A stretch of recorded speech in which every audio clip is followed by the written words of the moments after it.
So, do we have everything we need? Are we ready to get going? I think I have as much as I can get, and I flash my throwing stars, and you see that normally the bladed roses, there is a large flower motif on the middle of a brassy circle, and there are teeth that come out from the center, and there is a glistening emerald rune that has been placed in the heart of these flowers. I fan out a couple of them in front of you. Oh, impressive. I Excellent. feel a little sharper than they used to, so I'm looking forward to giving it a shot. Did you get Very anything? exciting. Yes, I'll raise my wrist and you'll notice an assortment of beads have kind of been wrapped around. They seem to be significant in terms of the people here. They're prayer beads wrapped around my wrist. And you'll notice in the robes that I'm wearing that there have been some runes kind of embroidered into it.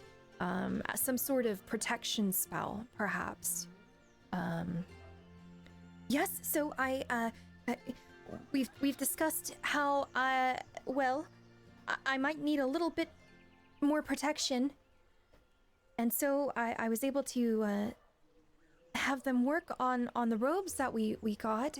I suppose if we're meeting the sages and what have you, I should probably stick to wearing the nicer stuff. As like an emissary, right? I think that makes sense. It Right. suits you.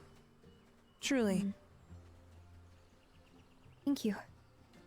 Anders, did you get anything?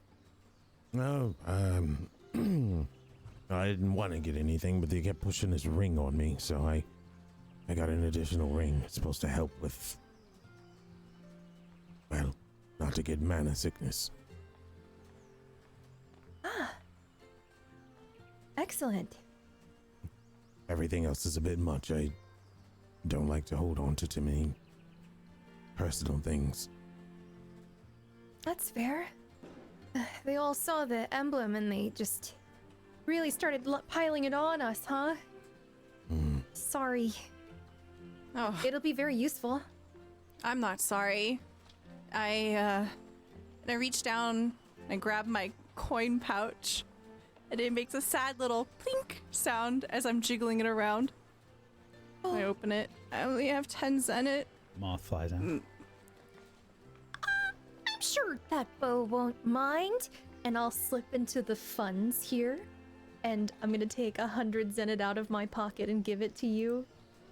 Just so that in case we get separated, you have some money for travel or something. Yeah, of course. You know, for safety and accessibility. Right. I Or snatch alcohol.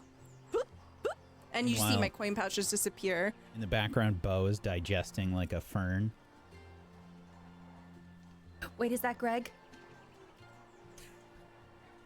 Greg is looking at you with the most upset like frown that you've ever seen Greg.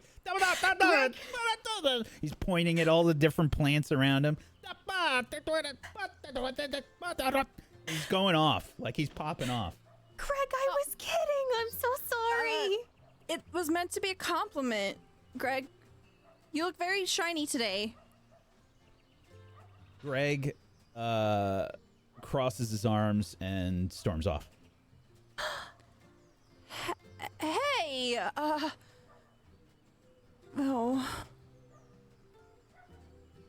I look after him as he leaves. Bo will sort of hop on over and says, "Oh yeah, Greg said he's not a fern, and he's definitely not whatever that plant is, or whatever that plant is, or whatever that plant is, or whatever that plant is, or whatever that plant is.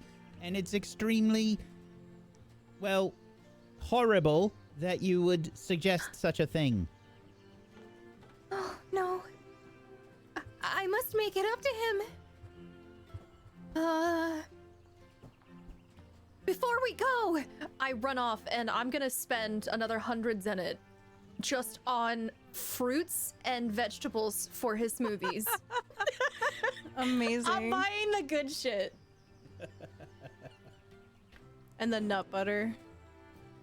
Of course, he needs his extra plant protein.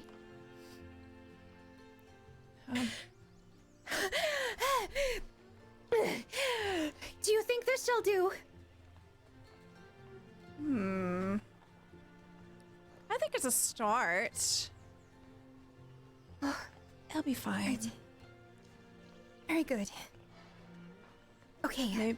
Maybe once we get back to the airship, you can offer to take a bathroom cleaning shift or something. Yes, I'll have to. I feel so bad. It'll be fine. So, I look around. Do you think there's anything else that we should try to get before we head off? I think we're all set, right? I think so. Anders, do you need anything else? No. I believe we spent long enough here, maybe too long. Come on, let's go find Greg. We should get going. Yes. We have free passage now. I don't want him to wander back to the airship by himself. I begin running in the direction that I had seen Greg go. Sure. Maybe like a minute or two later, you come across a grisly scene. What you see is a sight you have never seen before. There is a great disturbance in one of the gardens nearby. You can see that there has been some property damage. There's a few people that are sort of crowded around an area. And as you get closer, you can see that there's all kinds of like soil that has been displaced on the ground and on some of the pathways. There's what looks to be like some like flowers and stuff have been sort of tossed out of the way. Just this like beautiful little garden. Like you can just tell as you get closer, it's been ruined. And you can hear something that sounds like just the crowd is kind of muttering all around this area.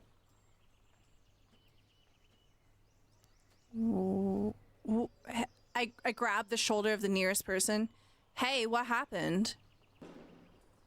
It appears there is some sort of, well, it looks like a shrublet is consuming one of the gardens.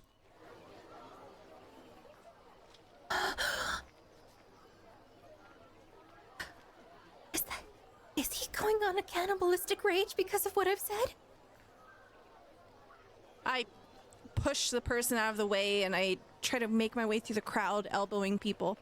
Excuse me. Sorry. Hey. As you get closer, as you get closer, you can see that the plants are kind of like all tossed out of the garden. Soil's everywhere. Greg is sitting in the midst of what used to be a flower bed, covered in soil, and he's gulping down big handfuls of soil. Greg! Greg, hey! He just kind of throws his hand up. Greg, and I'll begin to move forward and I'll crouch down next to him. Hey, buddy, you're making a scene. Shrugs, takes another handful of soil, eats it, looks at you.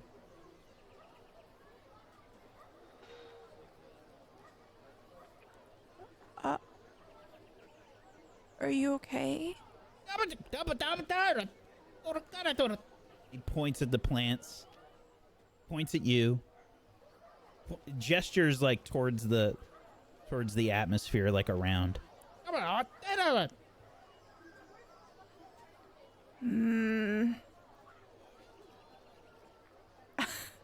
hold out my coin pouch to him.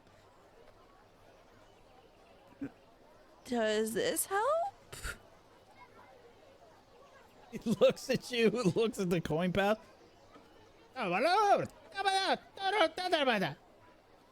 It's everything that I have. I mean, He pushes it away. I look over to Irisleth. I'm gonna look through the pile of fruits that I have acquired and try to find the juiciest, biggest, plumpest one. I'm gonna shine it with my sleeve, and I'll walk over to Greg.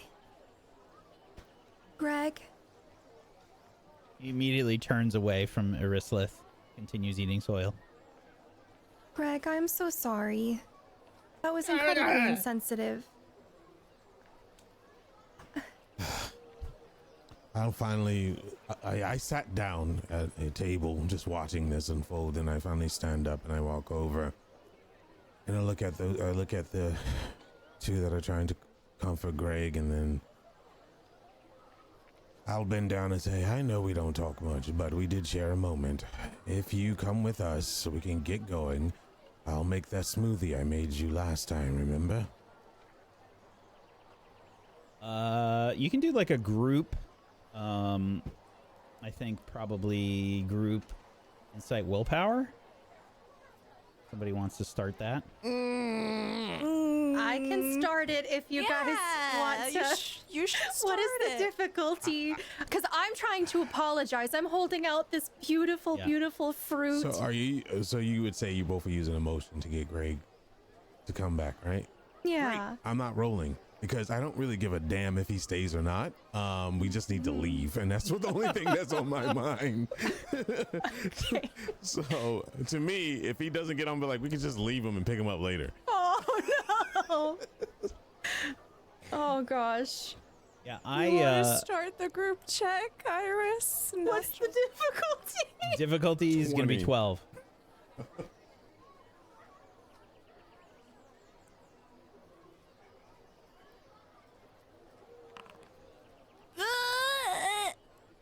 Uh-oh.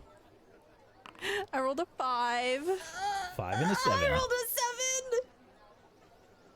I think the way that I'm helping, I'm literally just like petting Greg. I don't say anything. Yeah, he'll actually brush your hand away. Oh my god! Come on, buddy. We gotta go. It's Greg fine. like hops back up onto his feet and like points at each of you. What do I have to do with this?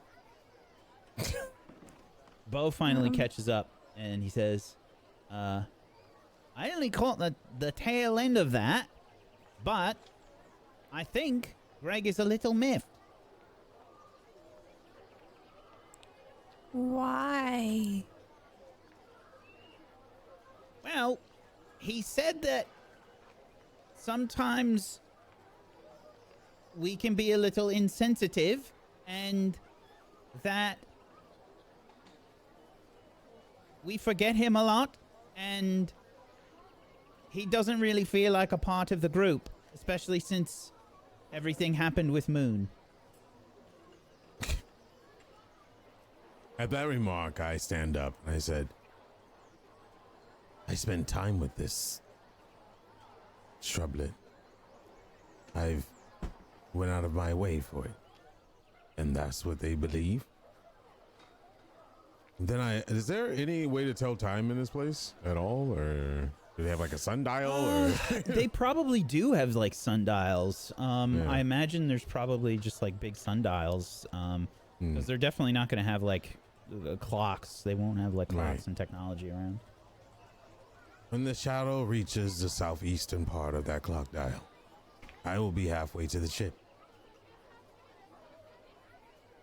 I believe this, and I'm not saying this in front of like Greg. I'm turning my back and saying this to them, and if he hears, he hears. I believe this is where they need to understand the difference between being forgotten or not. And I go back and sit in a chair, watching all this unfold. Greg, you need to come with us. Remember we did drawings together? And I taught you how to dance without hips. Greg continues eating soil.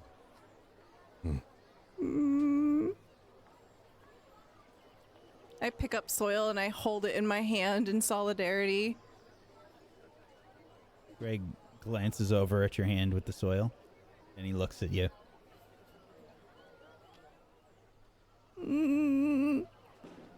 I have tears beginning to actually form in my eyes. I've been spending a lot of time with Greg, especially after Muhn had dropped me off at the airship. He's been pretty much my constant companion. And yeah, the whole situation's kind of ridiculous, but you can see on my face that I'm genuinely sad. I just hold the dirt.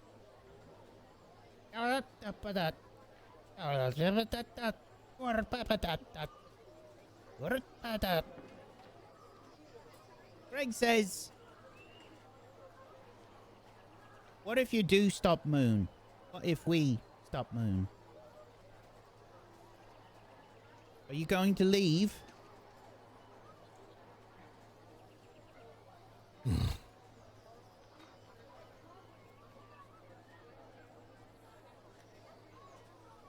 I'll be here, but I don't understand if I make it, but I don't know what that actually means. Do you want to come with us? If we leave, if it's possible.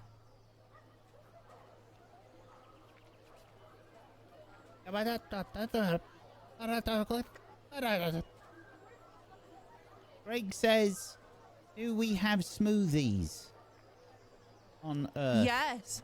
Yes. I have a double blender thing in my kitchen. I have a 2-bedroom apartment. Maybe I have a job still.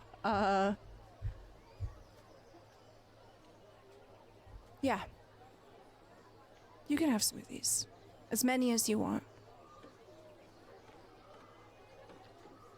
Greg hops up. And somehow he's like fully clean. Throws up his hands. I brush the dirt off my hands and slowly get up. Yeah.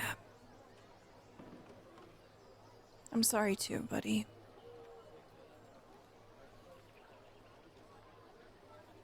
He pats your hand that has the soil in it.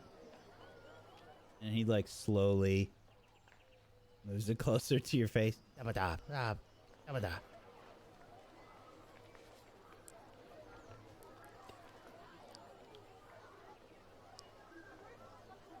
I put the dirt in my mouth. He's nodding.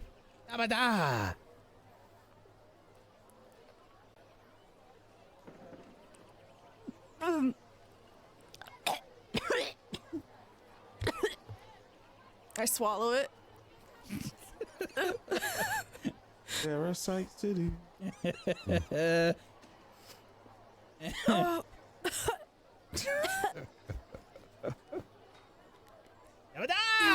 Greg like is nodding and he's like giving you a thumbs up. Greg says, "See, delicious." Yep. Bo will hop over. Let me try some of that. Help yourself.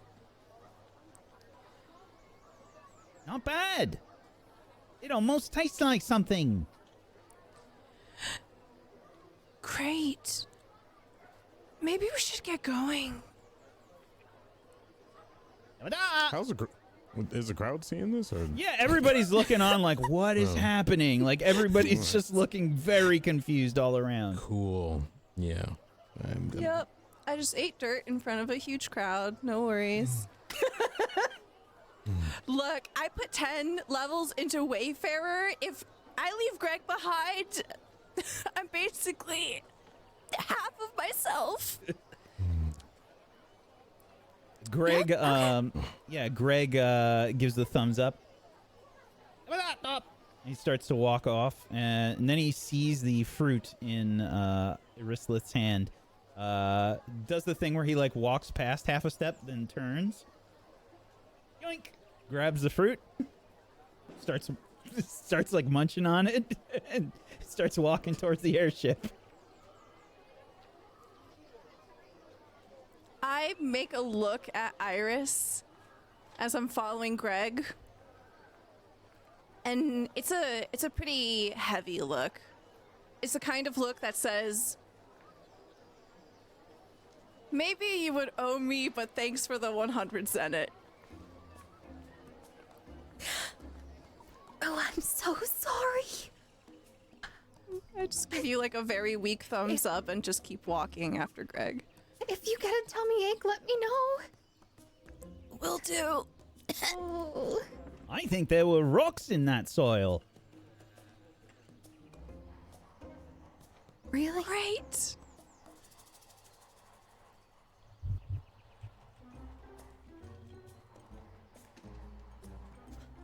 All right, then. And I'll get up and I'll stand up and look at everyone and slowly turn my head and walk towards the airship.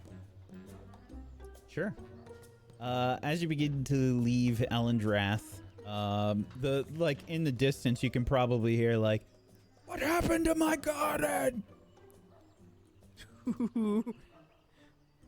Pick up the pace a little bit. Yeah.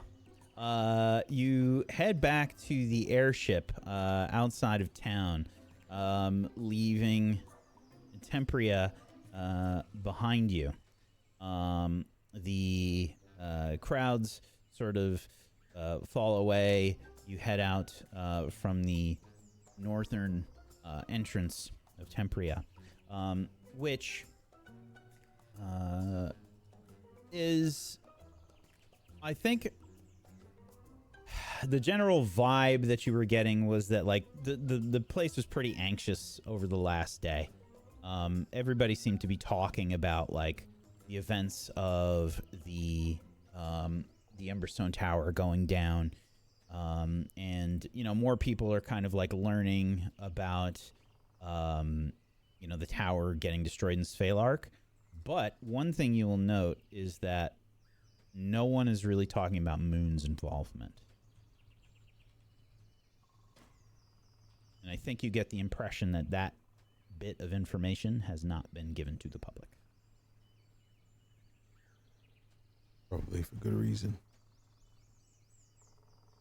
But upon returning to the airship, everything looks intact. As you punch in the code, everything seems to open up fine. And nothing looks disturbed in the airship once you board. Looks like the coast is clear. That's good. At least there was no interference. None that I So- can see. Right. So I suppose the next step then is to chart our course to Gnosisia, right? Yeah. And I do a stretch, cracking my knuckles. Leave it to me. I'll have us up and running in no time. Exciting. Now I'll rush over to the pilot seat and just start bashing a bunch of buttons. Okay. I mean, with sense. I'm not just like... Yeah. And we see our obligatory 80s anime, way too incredible to understand or believe, like how well they animated pressing fucking buttons in 80s anime. It's like just a 2-second scene of like Rue punching these buttons in. Yeah, at one point my boot is like up on the dashboard and I'm just like strange angles for no reason.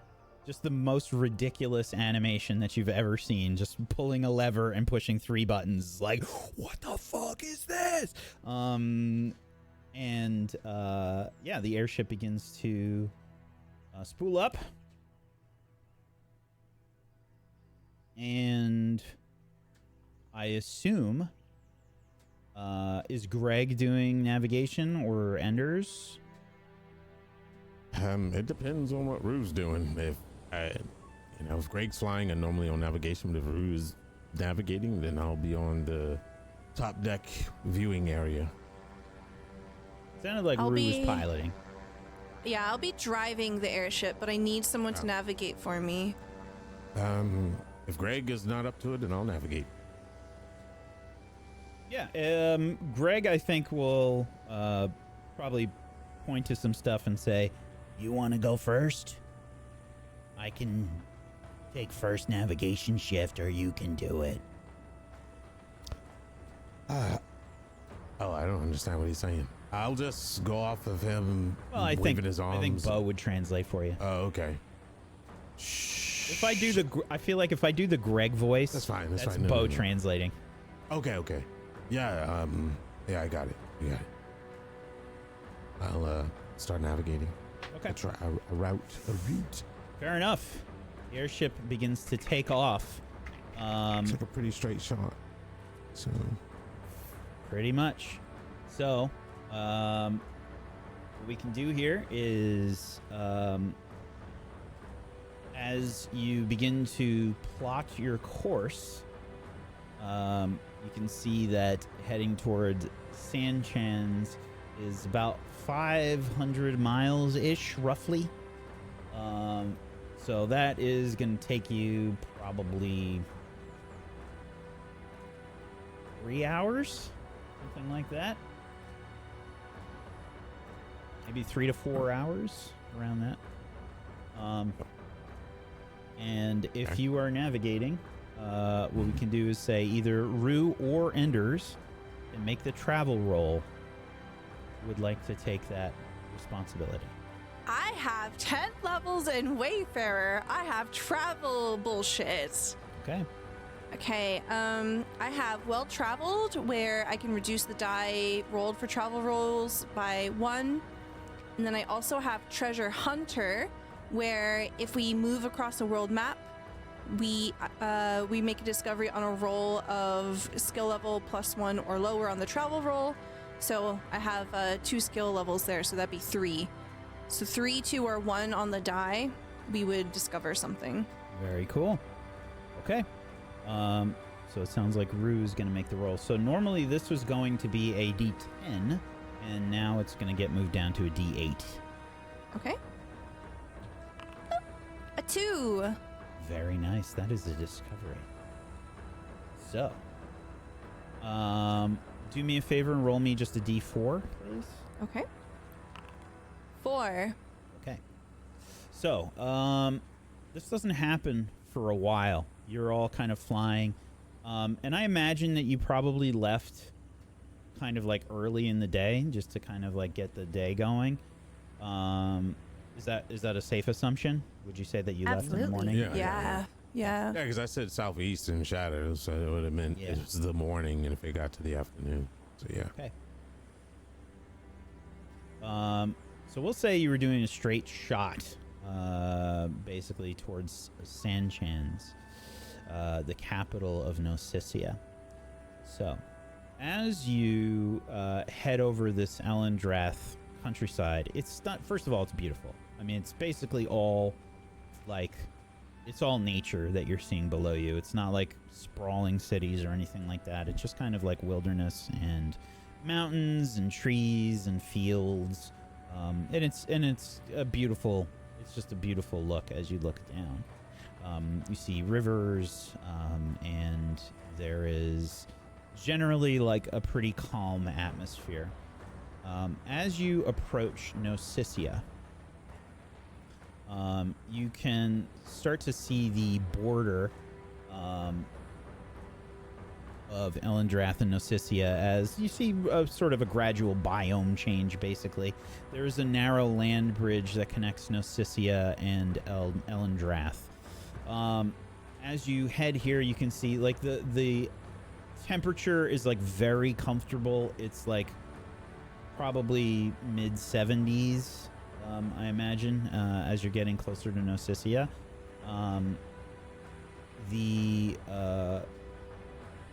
The environment below, like the sort of biome that you experience below, does change a bit. You know, it's kind of, it went from like rolling foothills and some mountains and Elendrath and lakes and woodlands to kind of like, I think more like it's not quite tropical. It's probably like kind of like mostly flat, but you can see mountains in the distance, and you can see like this massive ocean to the north now that you have marked as the Verdant Basin on the maps. As you probably do like a changeover where Greg starts doing some navigation just to give Enders like a break. You can see that like Greg kind of like points out Gnosisia and the fact that everybody's crossing over, and Greg will speak up and say, "Hey, we just crossed over into Gnosisia, I think." And he motions outside to everybody, and you can see that there are these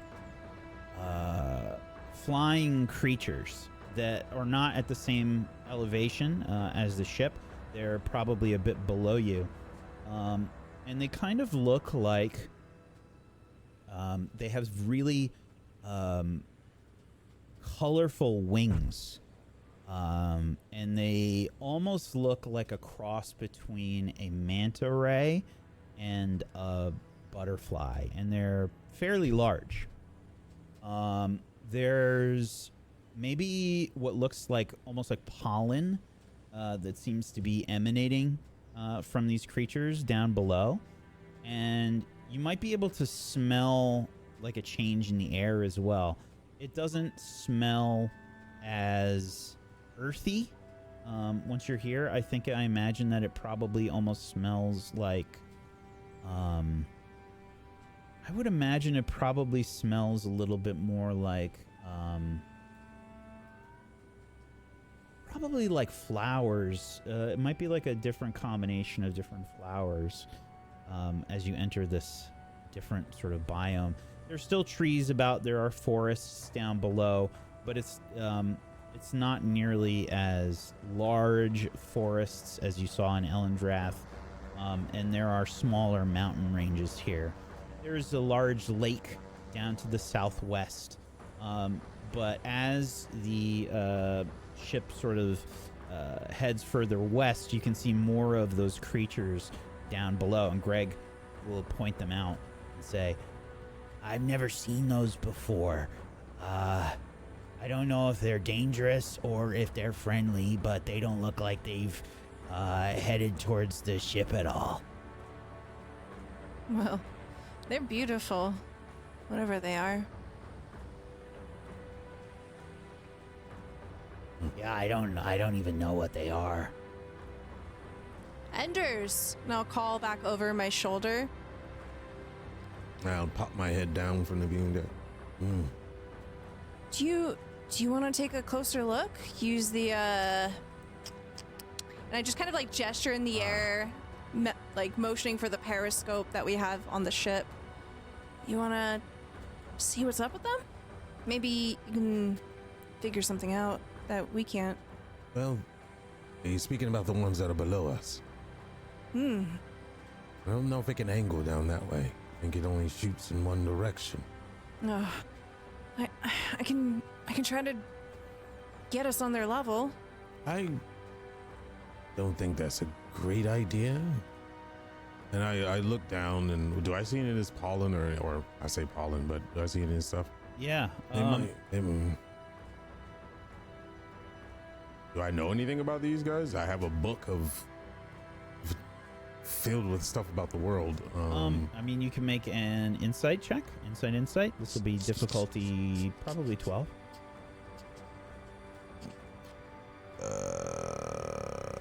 Is it? I should do a roll check on it, not an open check. Is Right. there any way I can help him on this, since this is the border between Elendrath and Gnosisia? Sure can. Group Try and check. recall as well. Do a group Wait, check. do I do a Insight. group check? Oh. Okay. Group's difficulty is 10. Wait.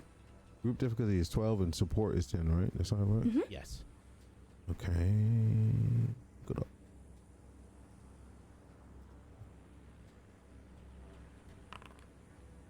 Ten success. Later. Wait, what? Oh, roll group check. They moved it. Okay. 12. Nice. Okay. Yeah, these creatures are known as midnight moths. And yeah, effectively they're kind of doing what you'd expect. They are sort of spreading various pollen, almost like butterflies. And they are carrying basically like large amounts of pollen on their bodies, and as they fly, it just kind of disperses the pollen. These creatures are known to be basically like very passive. Their defense mechanism is like attacking en masse if some creatures threaten them, but they're genuinely pretty calm. Like they're not going to go out of their way to attack unless it seems like they're under some kind of major threat. And they are large. They are quite big. They're not as big as the airship individually, but maybe like 5 of them would be. So they're pretty large. Well, yes, those are midnight moths, and even though they're out during the day, we'll find out later why they're called that. But for now, we lead them be. They are doing their job. And you'll notice why, and I'll look down, Gnosisia, is it more natural than Elendrath? I would assume, right? Yeah, it's about the same, honestly. It's just kind of a different environment. Like, I think this is not nearly as green. I think you're seeing more colorful. Yeah, you're seeing like maybe there's a little bit more of marshland area around this large lake inland that you can see in the distance. And the mountains are a bit smaller. But it looks kind of just small and peaceful. It doesn't really look like there's sprawling cities or anything. As you head west, you can see that there is a small, what looks to be like a town directly below. And Greg will sort of point out and says, we're heading over Thistle Haven right now. And it's just kind of like a small port town directly below. Question, since I'm at the viewing deck and we are in range, do I see the world tree?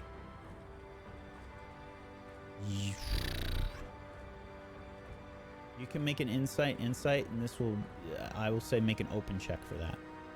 Okay.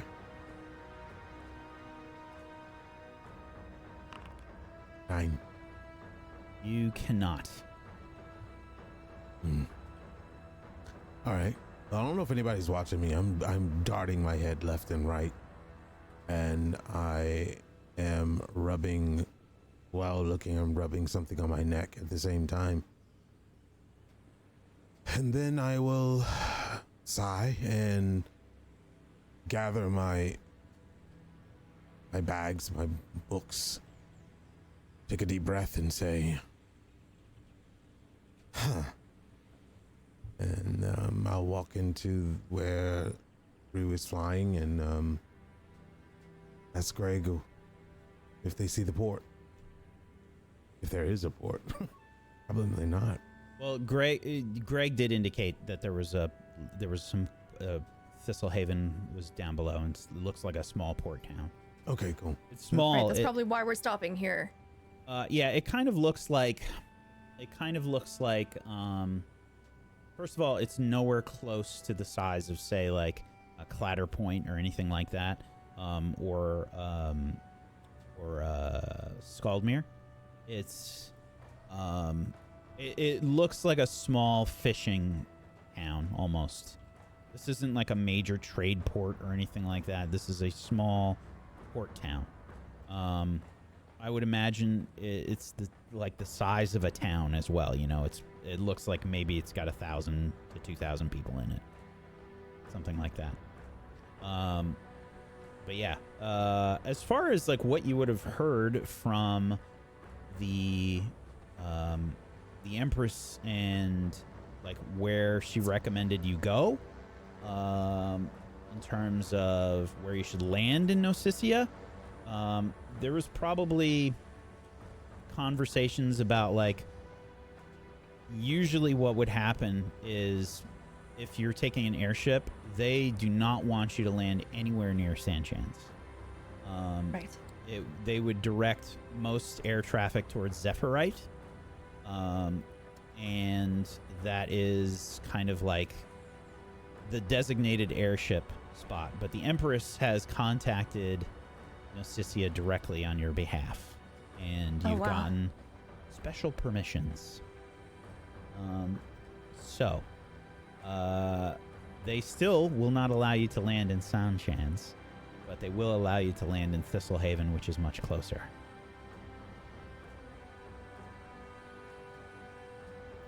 So, Greg says, we should probably find a place to land around here someplace. I've never been here before. Okay. Looking around, does it seem as though we're able to locate any sort of traffic control people or like any designated spots that we would land? No. Well, I would, because they have a docking area. That's the only reason I'm asking. They have, it's a port town. There's no like airship docks that you can see. Like there's a few boats, they're like fishing boats and stuff in the port. But like there's no like giant trade ships. Right. There's like, it's mostly like small ships, and this place looks just like a backwater, effectively. Right. Do we know if our airship has like land on water capabilities? Because I thought there was. Because I thought, the place where I burned a ship, we burned a ship, Skaldmere. The way that I had imagined it was like there were docks that we could walk onto that were like on the water, and then some of them were up in the air. Absolutely. This place does not look like that. I don't think you've straight up tried to land the airship in water. No. And you haven't really spoken to Greg or anything about that. No. I would like to just have a cursory look. I'm peering over the dashboard here through the window. Are there any clear areas that are not like gonna mess up people's fields, just hillside or anything? Yeah, you can spend some time and like look around for that. I say make an insight, just an open check. Very well. 14. Yeah, it doesn't take you too long. Maybe like a mile and a half or so outside of town. There are a few farms and things around town, and it's just you probably are just trying to make sure that you're doing exactly what you said, and you're trying to avoid any. I don't want to land in anybody's property or anything. So yeah, you're just outside of Thistlehaven a bit, and you do find a place to bring the ship down. Let's see how well you do that. Let's have a Dex. Okay. And Enders, you can help if you would like. Sure, yeah. Okay, Dex. I shout over my shoulder, I'm gonna land us a bit farther out. That way we don't accidentally cause any kind of diplomatic events here. Okay. I'm gonna find somewhere to secure myself. Okay, what is the difficulty? Difficulty is just going to be 10 for this. Okay, there you go. Group check is up. Right.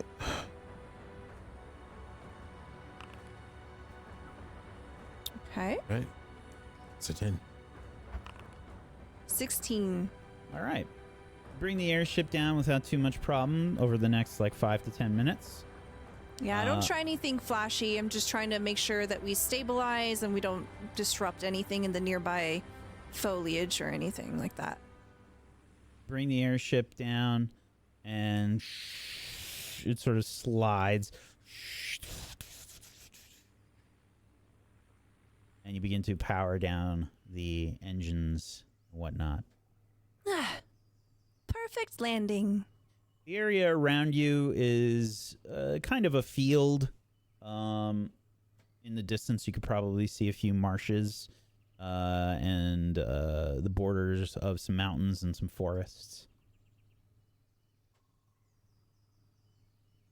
I stick my head out of the door that we normally exit from, and I take a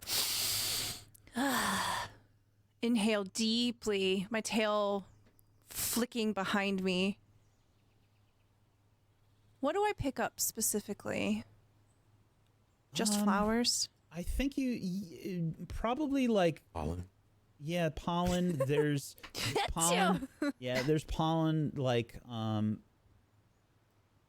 never personally smelled this, so I can't really describe it. But like, some grains have like flower blossoms and stuff. That will sprout from them. It's probably like a pretty mild kind of smell, and then kind of just like the bay, around you. So like some sea, you smell like the sea. You smell probably like fields of grain, and Yeah, so it has that kind of like dusty, earthy smell there's mixed probably with like the salt of the water. Less green. Yeah, and Yeah. there's probably like a lot of bugs flying around, like mayflies and stuff like that as well. If you've ever been like in a really like in farmland, there are so many fucking bugs, dude. You will drive down the road, splat, splat, splat, like it's crazy. Yeah. I flick my hands at a few bugs that are a little too close for comfort, and then I slide back in. Coast is clear. I just kind of rub up my nose. There's a lot of pollen outside. I'd assume so. All right. Seems like we have the Empress's blessing, so we might as well use it. Yeah. Get more information on this Thistlehaven place and then make our way. Right. I suppose we perhaps- also have Ellendrath's blessing in a way, too, no? And I look to Iris. That is true. Hopefully it ends up making it so that our airship doesn't get stolen. And I look to Greg. Sir Greg! And I put my hands on my hips. I have a quest for you. He coughs up 2 pistols. He does a Ginyu Force pose. I take my coin pouch back out and I kind of jingle it in the air excitedly. Your reward is a nice thick paycheck.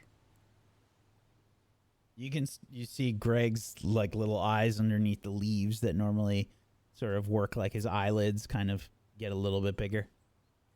All right. We're going to go into town.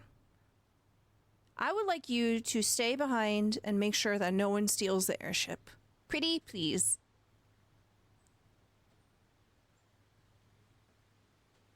Please make an insight and willpower. Difficulty's 10. Okay. Not bad.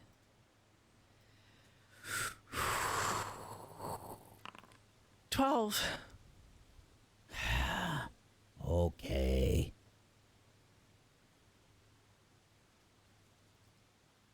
I look at him and I'm like, you know what would make your quest extra exciting?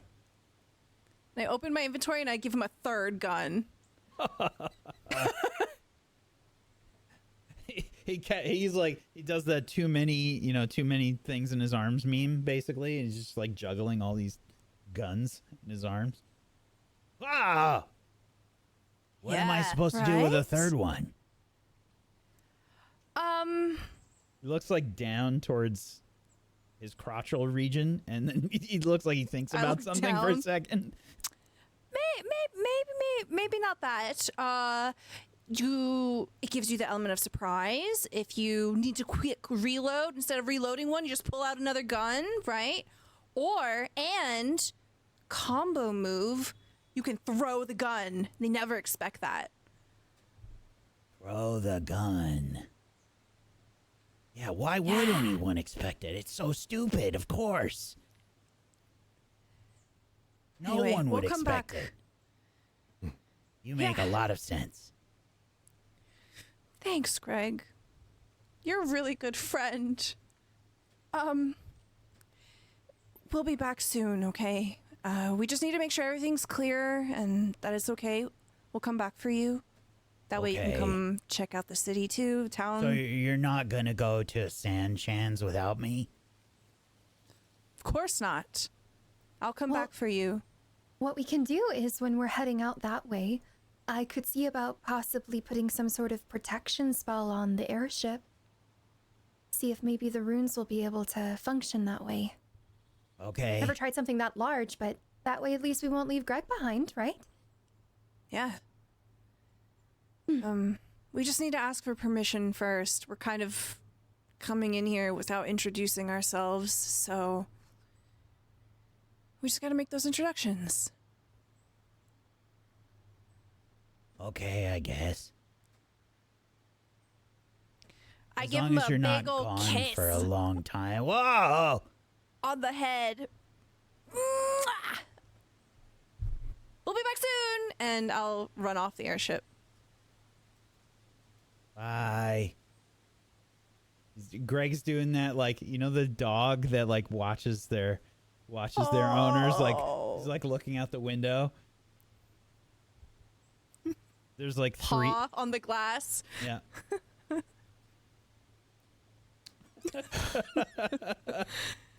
Those are his leaves rustling sadly as we walk away. Yeah, pretty much. The scene is like watercolor style, like so sad in anime. You should have probably let him come along. Well, it was either him or Bo, and at least Greg knows how to fly the ship if he has to exit for whatever reason. I'm an actual pilot. This is true. And Bo will probably freak out anyone that walks into that ship.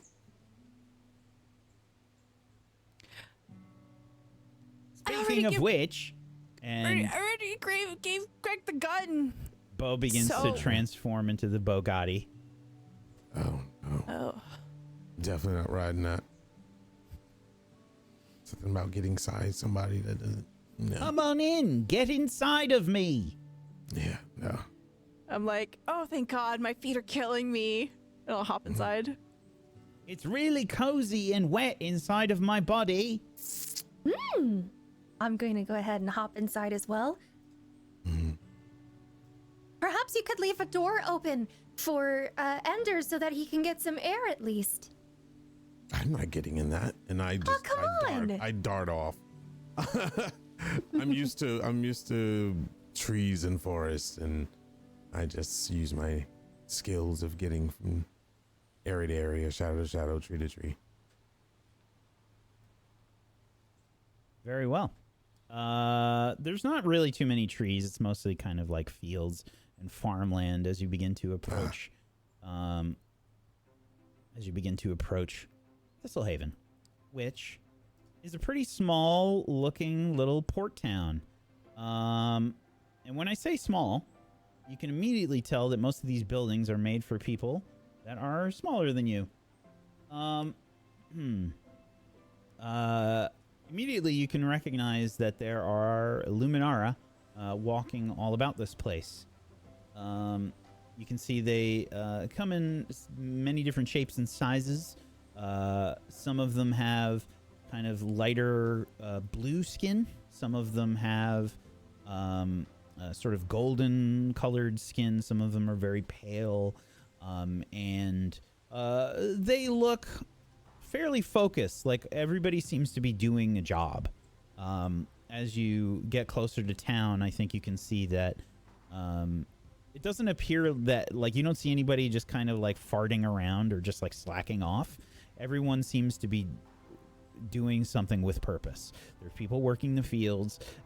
There's probably like, I don't think there were any guards that you really saw, honestly. Like, coming into town, there wasn't like a watchtower or anything. There's a tall tower near the central part of town that you can see has a clock, like a big clock tower in the center of town. And as far as the general like technology that you can see about, I would imagine that you would, it's definitely not like any of the futuristic sort of technology that you've seen in Millifax. It looks fairly humble, mostly like wooden buildings, a few stone buildings here and there. The architecture is probably something close to Tudor, that like Tudor style in England. And lots of like wooden beams and stuff like that. The buildings are fairly simple, not like overly crafted or anything like that. But everything is kind of very clean and like pretty well organized. There's no like city smell here. You know, you're getting It's very pastoral. Yeah, you're getting like the bay a little bit, but nothing like overwhelming like city smells or anything like that. I think the general mood around here is like people are probably a little surprised seeing you approaching. You're not really seeing too many other species about. It looks like most of the people here are, in fact, Luminara. You might see a few elves. Maybe like one or two humans, but nothing pervasive. The majority of the population here is, in fact, Luminara. And there's a few people that probably stare at you as you like walk past.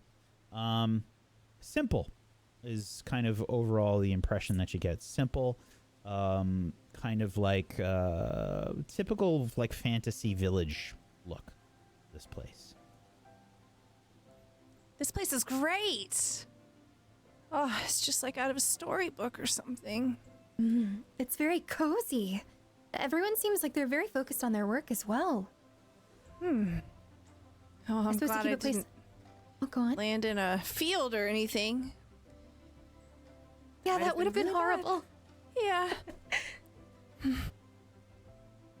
Well, I suppose then we should probably see if we can find any sort of village leader or elder or a governor or something. I Yeah. don't know what their leadership looks like. Enders, what do you make of everything? And I pull out my communication scroll. Is there any instructions after contacting the Empress? So I think yes, there would be. She would have told you to land in Thistlehaven, and that to find Elder Bronn, Bronn, to assist you with reaching Sanchans. Looks like we need to look for an Elder Bronn. That's all she said. Seeing Enders pull out his communication scroll, I'm inspired and I'll open my quest log to see if it's updated at all. Yes. Your quest log is in fact updated. As soon as you think about it, you could probably like hear the chimes happening. Each of you probably gets an update in your quest log. And again, sorry this is broken because I would give you an actual quest here, but what it would say is seek out the sage's advice.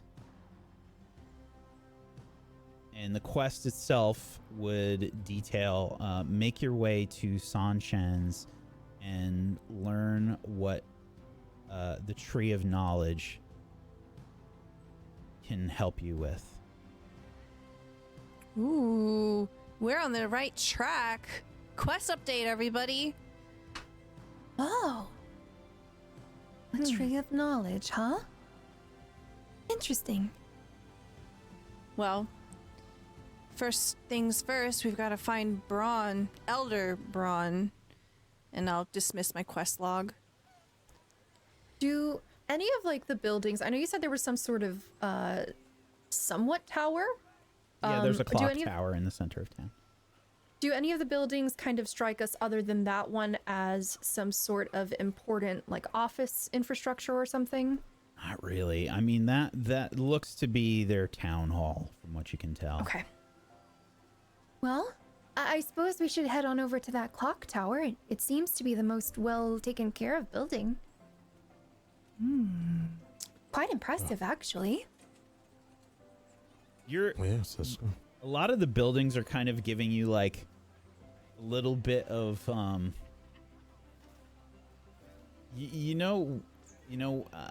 forgetting the actual name for this, but like when you're very distant from something, it appears smaller, and when it's like a really big object, it doesn't really like shrink that much. When it's distorted for you a little bit because the buildings are like half the size that they should be, really. The average size for the Luminara is probably like 3 to 4 feet high. So people are way smaller. You're like standing out like sore thumbs, and the other humans and elves that are here, which again are few and far between, are like, you're sticking out like sore thumbs. Greg is like real happy because like they're just a little bit taller than eye Greg. level. Yeah, Greg. Yeah. Yeah. Greg is like, like waving to Wait, people. no, Greg's not here. Greg's on the airship. Yeah. Yeah. Oh yeah, Greg's on the airship. Yeah. Sorry. I'm paying him to stay on the airship. Yeah.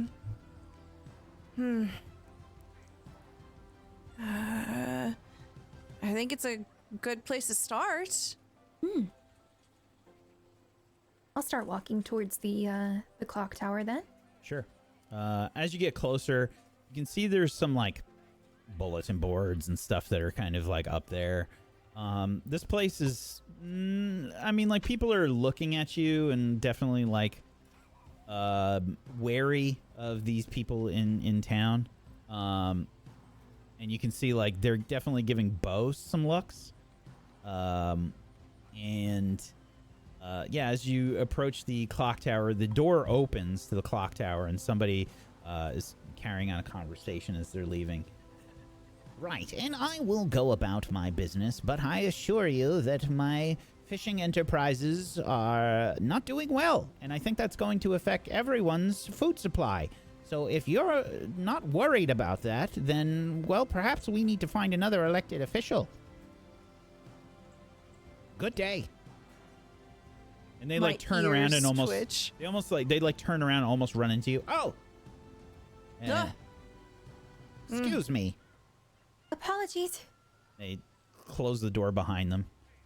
Walk Are past you all right? I just kind of like turn and I'm watching them walk past. Are you speaking to me? Yes. Hello. Good day. You seem irritated. Of course I'm irritated. Why? Why wouldn't I be?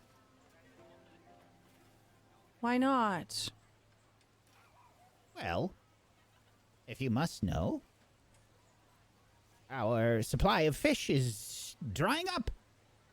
We're going to run into serious food problems if we don't find some new sources of food soon. I don't think the fields alone can support us. Or Sanchans. What's happening to the fish? Well, it's my speculation that the Stormveil Rift has thrown the ecology in the water, the seas all around, into disarray. I think many of the fish in the bay and in the oceans are possibly migrating somewhere else. This will cause many problems. I look over to Enders and Iris. We have, and I'll lean in. You can't go around solving everyone's problems.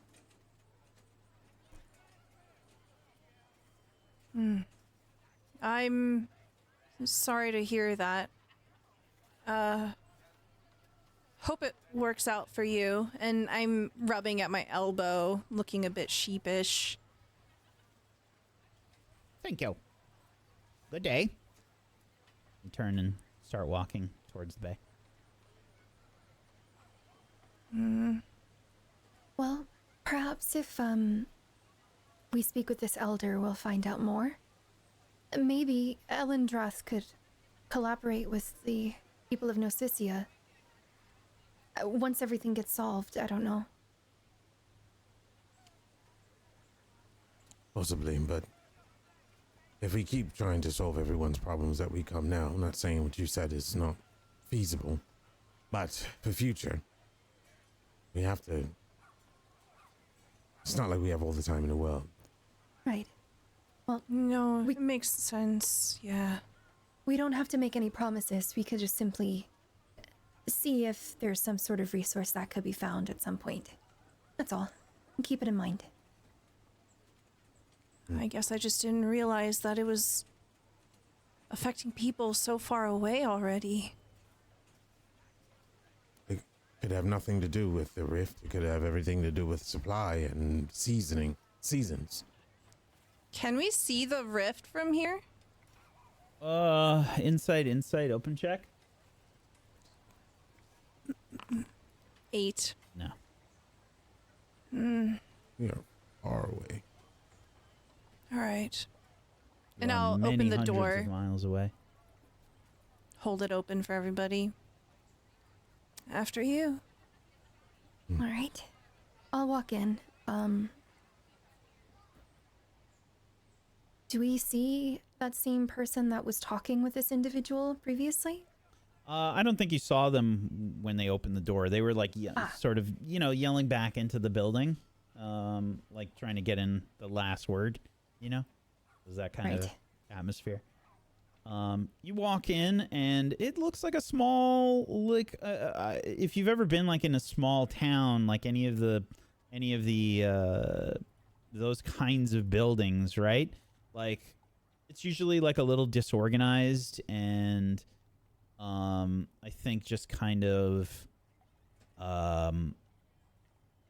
like it's disorganized. There's probably a lot of papers in stacks and things about, they're like chronically understaffed and overloaded with a majority of the office work. It's that kind of environment, There's a few desks around, and I think you can probably see like there is someone at the desk. Looks like a sort of golden-skinned Luminara. They have a lot of them seem to have like hair, not quite mutton chops, but like I think there's like a good portion of them seem to have like a lot of hair in that sort of area, roughly. It's a little wavy in that area. A lot of them seem pretty. I mean, they're different shapes and sizes, but they're mostly around that like 3 foot to 4 foot range. So the furniture's all like a little smaller. When you walk in, it probably feels a little bit like Shaquille O'Neal just walked into this, normal sized office. I think you all have that. To duck you have into to, like, door frames. Yeah, you have to duck underneath the door frame and stuff like that. As a note, I've made sure to affix the seal to my robe so that it's visible for anybody that's speaking to us, the one from the Queen of Elendroth. And I'll walk up to the front desk if anybody's going to join me or not. I imagine both Enders and I are wearing regalia that is of the Dragon Empress currently. And I'll walk right up behind you. Excuse us? Yes. Hello. Welcome. What can I Hi. do for you today? We are here on behalf of the Queen of Elendroth as well as the Empress of Millifax. We wish to speak with Elder Braun. Yes, they were expecting you. Give me a moment. Elder Braun is quite busy. But as I understand it, it's a very dire task that you are undertaking. Excuse me, just a Indeed. moment. If you would like some refreshment, there is some water in the jars over there. Oh, thank you kindly. If you prefer some beet juice, there is some beet juice over there. I book it for the beet juice. As Iris kind of goes over there, I'd like to get a closer look of this particular chamber and also just cast a glance over this person's desk.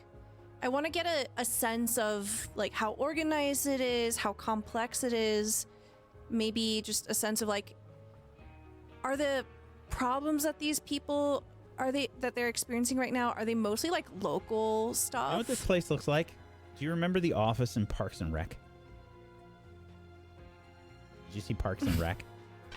If you've seen Parks and Rec, it looks a little bit like that kind of an office space. It's like a little cluttered. Like a Midwestern, like city hall kind of. Just so dated. Yes. Oh my god. Okay. Except smaller.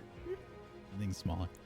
Okay. Well, if that's the vibe, then I'm going to focus more on like what's on their desk and just get a sense of like their level of organization and like what kind of problems that they might be dealing with, kind of reading any paper that they might have. Sure. Are you trying to openly snoop or are you trying to be sly? I'll try to be sly. Okay. I would say this will be Dex and Insight then. And let's just do an open check. Okay. 21. Jesus Christ. Yeah, no one picks up that you're trying to keep an eye on this. That's fucking crazy. I stretch and it's just so like gratuitous and like it looks like I'm trying to just take everybody's attention or something, but I'm Yeah, you start glancing around. You see a bunch of people complaining about like there appears to be like a bunch of different reports about like problems with food and concerns that have been brought up about the Stormveil Rift in general, and like what is Sanshan's doing about this, and like what can we expect? Do we need to do we need to ask for help, stuff like that? People are freaking out. From what you can see, there's a lot of reports, but it's very organized freak out. There appears to be a lot of like the stuff, like it looks a little disorderly in here, but all in all, this place is like pretty clean. And like outside, it seemed like people were very diligent with their work, and it wasn't like they were screwing around. And like, there's just a lot of reports. There's just a lot of stuff happening, and they're understaffed.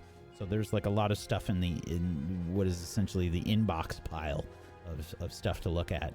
And just glancing at that, it seems like it's mostly like people freaking out about the Stormveil Rift and worrying about everything that's going on. It's like, what are we going to do is basically the thing. And I think immediately on the desk, there's just kind of like a few portraits, maybe of some family. I'll just kind of disregard all of that, and I'll make my way over to Ender's, and I'll lower my voice as we're waiting. Do you get any kind of like magical reading or vibes from this place? Because I'll be honest, it's giving pretty small fry. What does that mean? Like,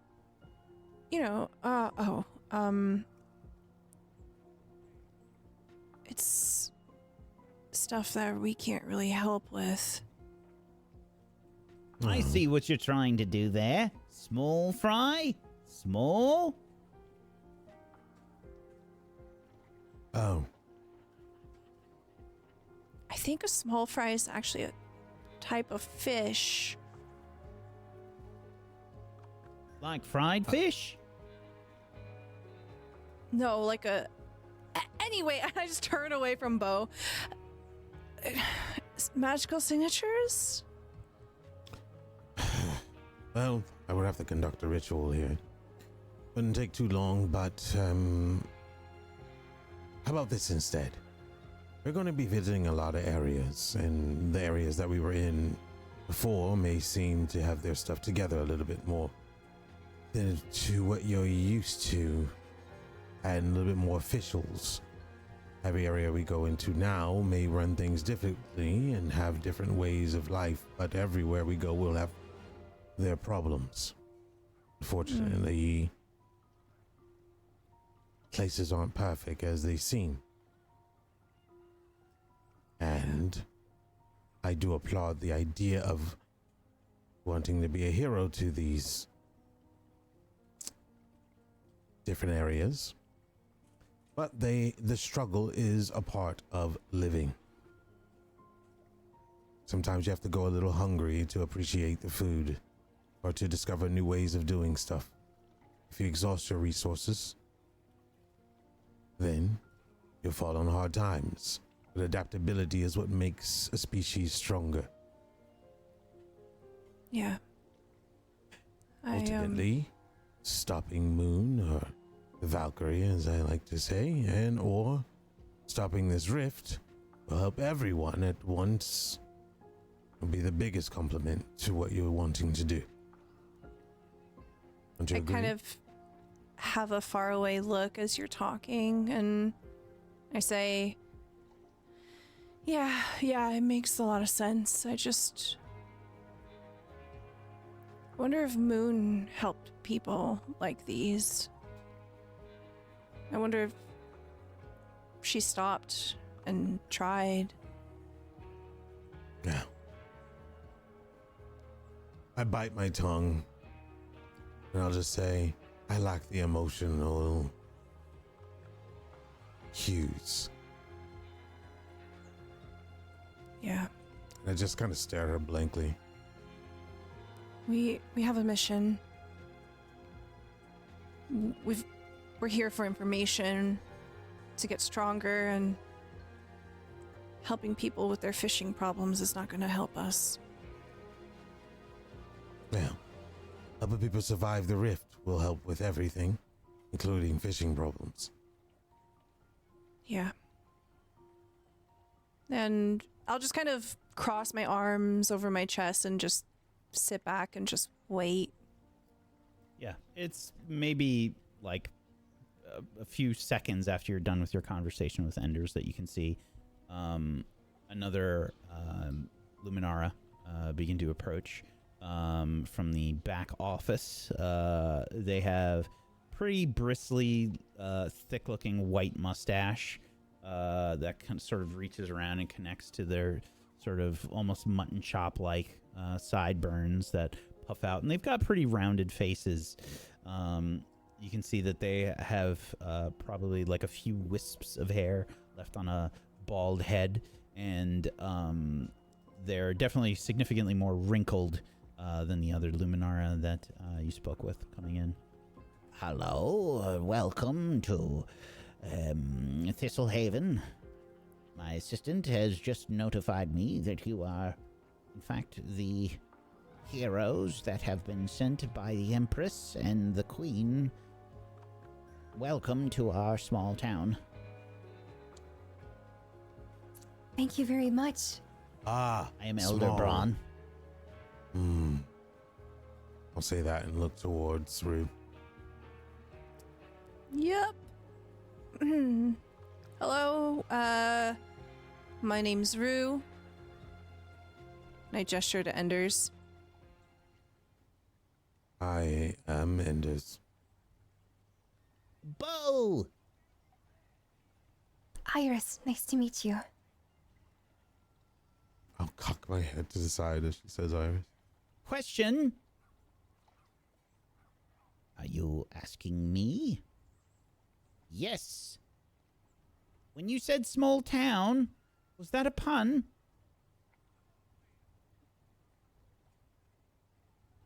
Not intentionally, no. So, from what I understand, you seek passage to Sanchans. Is that correct? Indeed. Very well. You must know that this is, well, a place that is, well hidden to much of the world. There is no easy way to reach Sanchans. Many people have tried in the past, but for all intents and purposes, it is hidden from most of Regalia. So, without the request from the Queen and the Empress, I would not be able to help you.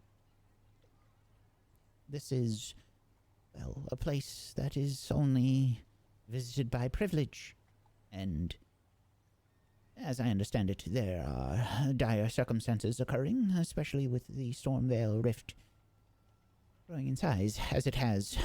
So, have any of you been to Gnosisia before? I don't think so. Well, one of us has, but he's stayed behind. We arrived by airship, and he's, well, on standby. Yes, the airship that landed outside of town. We have a few spells that can pick up such things. I hope that it's all right that we put it there. Thought it would be inappropriate to go to Sanchan without speaking to you first, and didn't want to ruin any fields, especially since it seems that you're having a food problem. Oh, you heard that, did you? Someone was on the way out. Yes, a rather cantankerous one that... But yes, we are having some food distribution problems. Hopefully we can get that solved. Most of that responsibility falls upon me. But everyone is dealing with the aftermath, I suppose, of the Stormvale Rift. So, we should not delay. If you could be so kind as to follow me. I'll follow. I look over to where Iris is. With juice? With the juice? Yeah, She gave us the juice. Is your mouth all stained with beet juice? I think like my lip, I've been very careful because I know how beets work. Beets stain everything. It stains everything. So I'm very careful. I'm trying to like kind of purse my lips too and trying to like make it so that it doesn't touch my teeth that much. But yeah, so you'll see like my lips are a slightly darker shade of pink than normal. Oh, it's very good. Do you want some? Maybe later. Perhaps we'll bring some back for Greg. Oh, I think he'd love that. Mm. And then I'll just follow.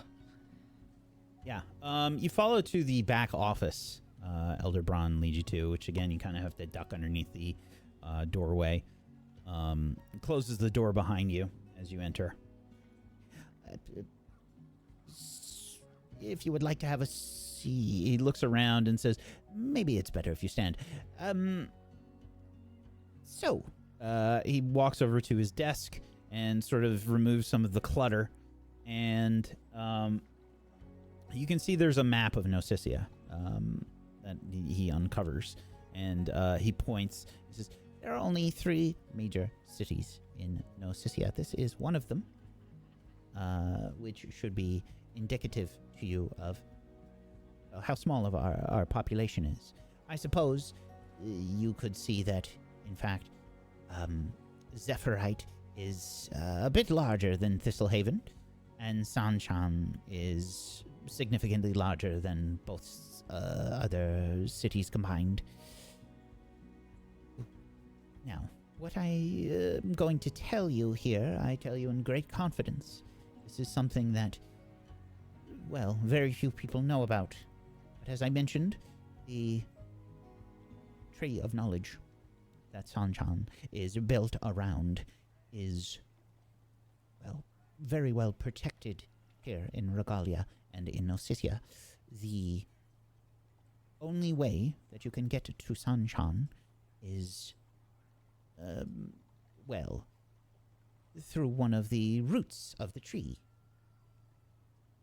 The roots of the Tree of Knowledge make their way through the various mountains and such. In fact, some believe that the mountains were, in fact, raised when the roots of the tree began to grow throughout the land.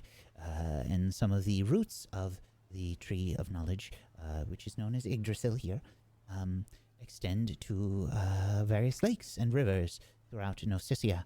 That is how it achieves its sustenance. But it is one of the only ways to reach Sanchan. There are others that I will not discuss here. But for your purposes, that will be the main way that you will reach the city. Were you planning on heading out immediately? I suppose so, I say, looking to the others. I'd like to collect one of our own, but together, yes. Very well. You should prepare for, quite a hike. There is, we have a means of assisting you to make your way there, but you will have to walk a bit, and it is recommended that you have some climbing gear. Oh, Oh, all right. I think we might have some materials. Do you have any extras? Yes. When the Empress and the Queen reached out, we gathered some materials for climbing, if this is required of you. Yes, please. Thank you. Yes, we have several sets. There should be a total of 5 in your party. Is that correct? See, only the 4 of you here. You said there was one left behind? Yes. Very well. We will gather a few more bits to assist you, but there will be some climbing that will be required. Other than that, what I must tell you is that you must not use any fire while you are traveling along these routes. It is the greatest of insults to our people, and it is extremely offensive to anyone in care of Yggdrasil. So if you need light, it is recommended that you use magic or some such spells to assist you with that. But please, no fire. Very well. We can manage that. If you can. Also, the airship that we've parked outside of your town, is there a more appropriate spot for us to leave it, or is it all right if we keep it there for now?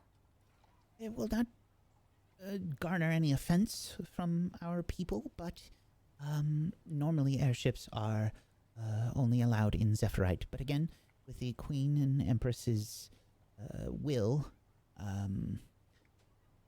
some agreements have been reached from Grand Scribe Quillroot, and you should speak with them upon reaching Sanchan. And no one will disturb your airship, but we can't make any promises about weather, or no one here really works with airships or maintenance or any of the kind. So any environmental hazards that might occur, we cannot be responsible for those. Thank you. Zephyron has the material and the neat means of being able to dock an airship. Oh, yes. It is quite a bit further of a journey, though. Yes. Then we can have Greg fly to Zephyr. Maybe Bo can go with.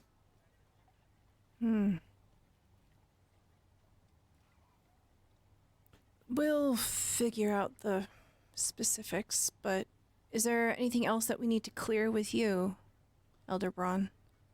I just need to have a look at your sigils, but from a cursory glance, it looks like everything's in order, and I don't imagine anyone would try to impersonate you, specifically in Thistlehaven. I'm not exactly worried about that. And all the knowledge that you seem to have.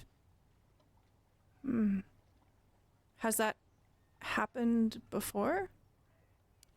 There have been some incidents, but nothing like that, no. All right. There are intrepid adventurers that try to find the Tree of Life or the Tree of Knowledge, World Tree. I They see. try to somehow get access to the tree's leaves for the tea that is sold. It is one of the ways that Thistlehaven and Zephyrite are able to maintain our populations through sale of such teas. I see. Well, we'll be sure to exercise great care while we're here. Thank you. Well, if there's anything else, please let me know. If you are retrieving one of your other party members, I suppose find me when you're ready, and I will direct you to the routes where you can begin your journey. If you don't mind, can you just tell us now? That way we can just collect our companion and go straight from there.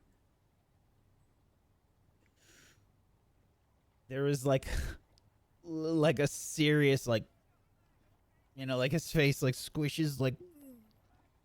I make the same face back at him. I mean, we can just come back if it's too much trouble.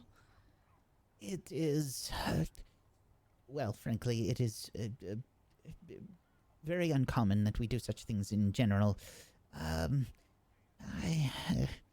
I need insight and willpower if you're trying to Okay. convince him here. Because I don't think it makes any sense to go back to our airship and then go back here and then go somewhere else or... Okay, I could also insight- tell Greg to come to us if you Oh, want. let's do that. Oh, yeah, of course. Never mind. I'm sorry, Elder Braun. Greg hears in his guess- mind. Greg.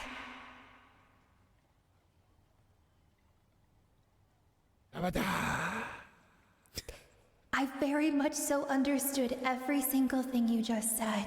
Now, with that being said, would you please make your way to town? There is a lovely clock tower. I wouldn't say it's very tall because it's not that tall, but it would be tall to you perhaps, or to anyone of your stature. I'll take that as a yes.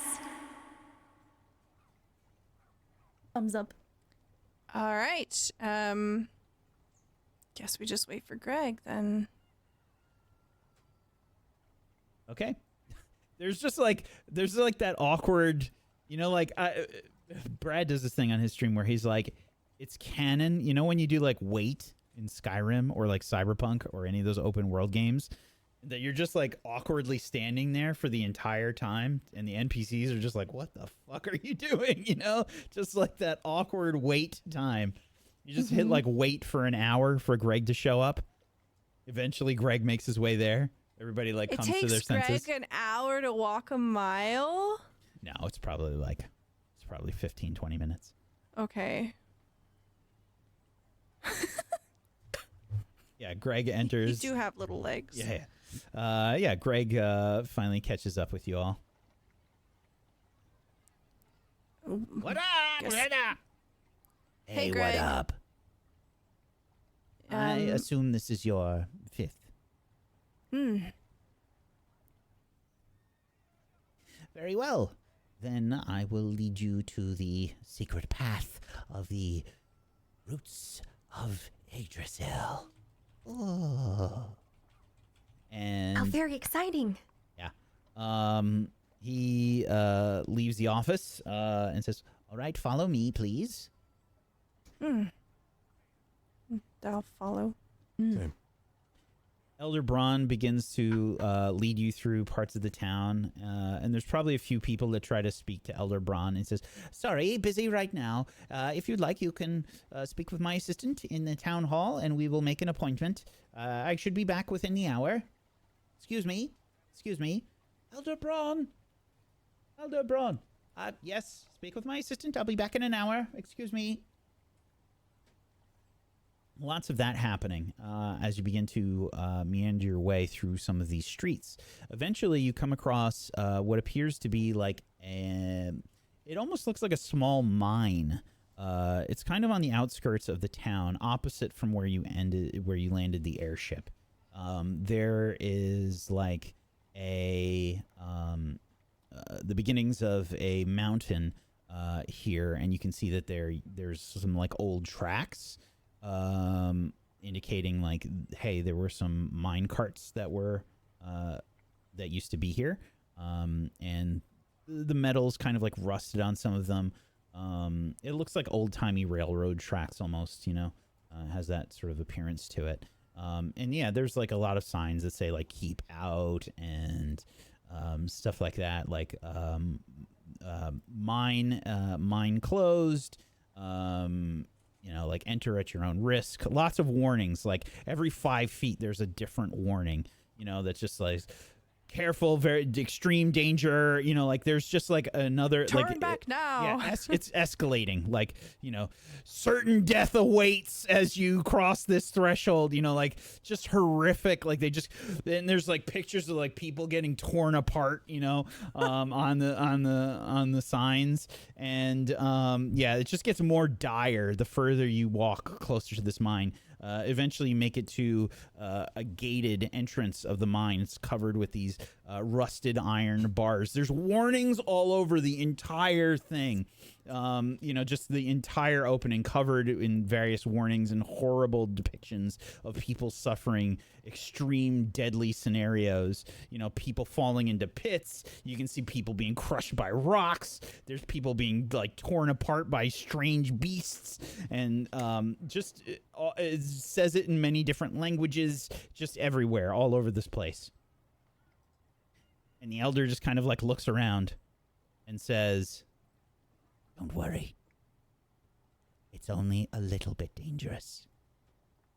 Not nearly as dangerous as these signs indicate. I know. You are extremely, extremely confused." Yep. I fear the worst indeed. He's nodding, like very sagely. Yes. Now, Wow. you can see that he begins to put a key into this like old rusty lock that's on this door, and then as he does so,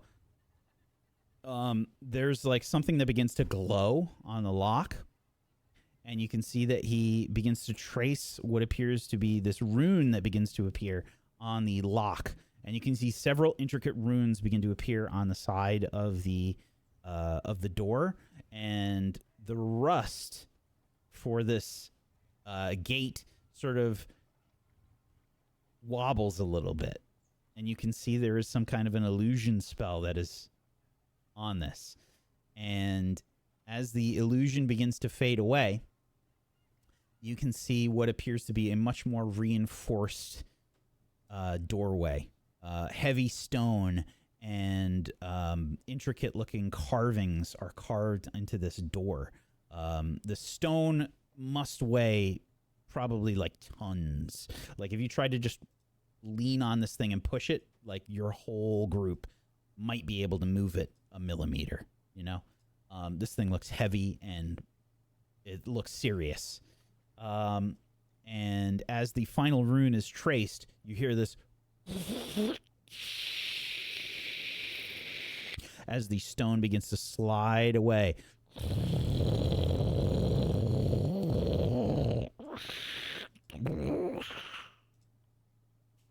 And this musty, earthy smell begins to emanate from this new entry into this beginnings of the mountain. And beyond, you see darkness, and then slowly but surely, you hear a whoom, whoom, whoom, whoom, whoom, and light begins to illuminate in sconces inside of this entryway. Follow me, please.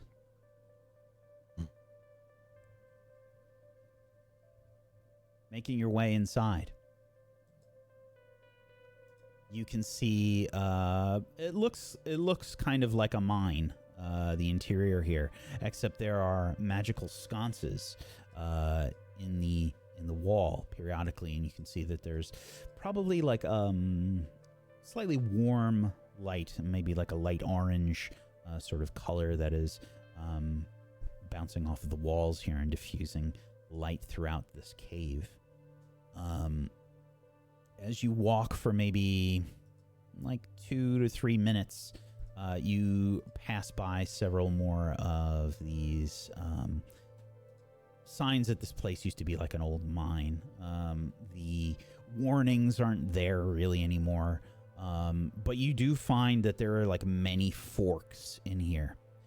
And Elder Braun says, please remember the way that you come. If you need to write this down, do so only to help you remember. Please do not keep this information anywhere, aside from your memories. And even then, try to guard it as best as you can. Okay.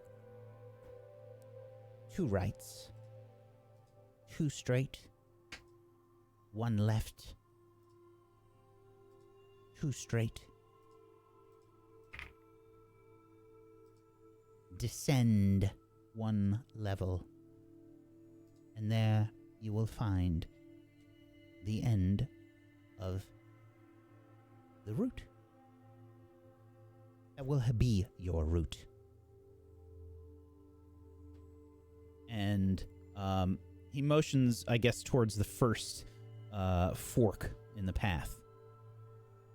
And you can see that he pulls out this pouch, and he says, This will be your payment for your travels to Sanshan.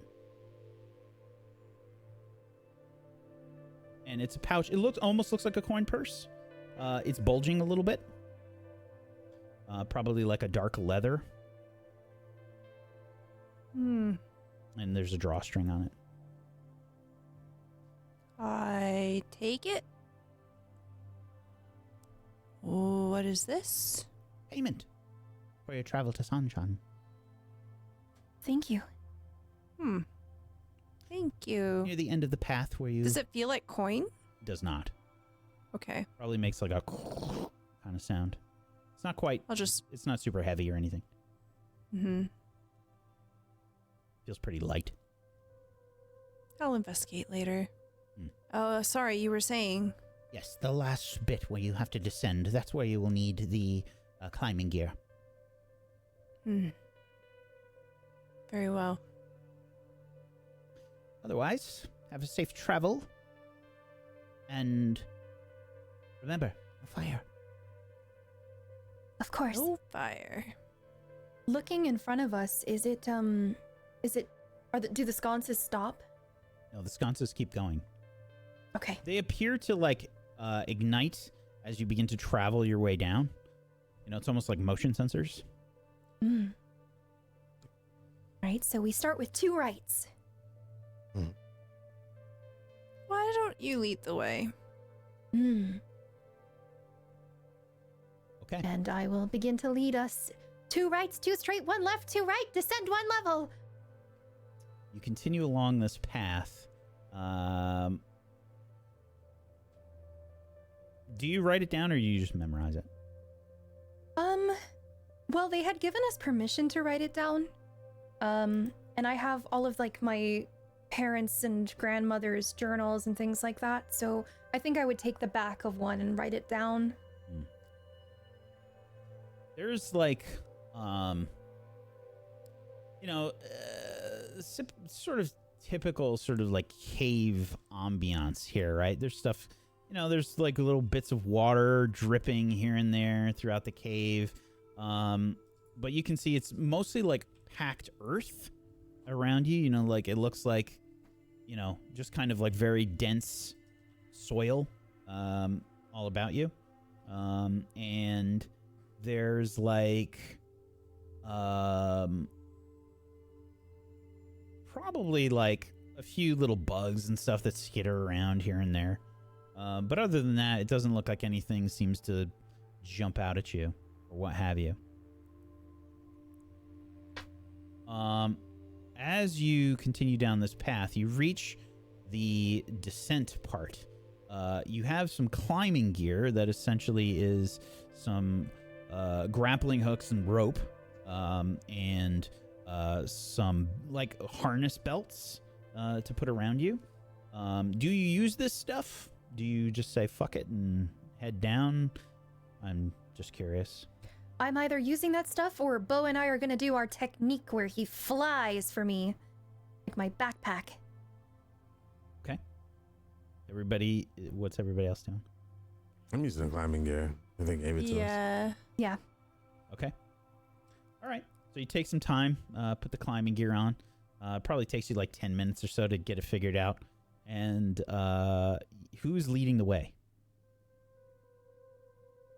Yeah, I doesn't imagine matter. it's probably Iris. I imagine Iris and Bo probably get down faster than us, right? Well, I don't know. You tell me. If we're flying, I think is that because it would be hard for Bo to kind of use climbing gear, would it not? I mean, Bo can hop on your back, or one true. of your backs, and head down. How's Greg getting down? Did you set Greg up with a climbing belt? We'll give him how heavy is Greg, by the way? he's 10 dense. pounds? No, probably more than that. Probably like 50 pounds. Yeah. I could, what I would, first I would ask Greg, I want to treat him like a pet, and if he wants, I'll put the extra straps around my thighs and have him dangle while I go down, if that makes sense. He'll have Like he'll they do have with gear on, but paragliding. right, he'll have, it'd be like paragliding. Okay. Yeah, Greg will say, yeah, I can do that. That's fine. I'll set us up. I'll put stuff on Greg and Okay. reharness the straps, and that way he'll hit the ground before me, so he can get down and unclip himself. Fair enough. Yeah. So then maybe scouting party wise, it would be Bo and Iris going together, him as my backpack. Yeah, Because right. then I would have like our tank with us. And we could take a look. And everyone can follow suit. All right. So I'll descend last. There's no light in here, correct? Because it's room. Well, so the sconces led up to this point, but now, as you reach this part where you need to descend, there isn't a light in there. So, I'm trying to think logistically where my staff would be then, if I have Bo on my back. Bo could hold your staff, right?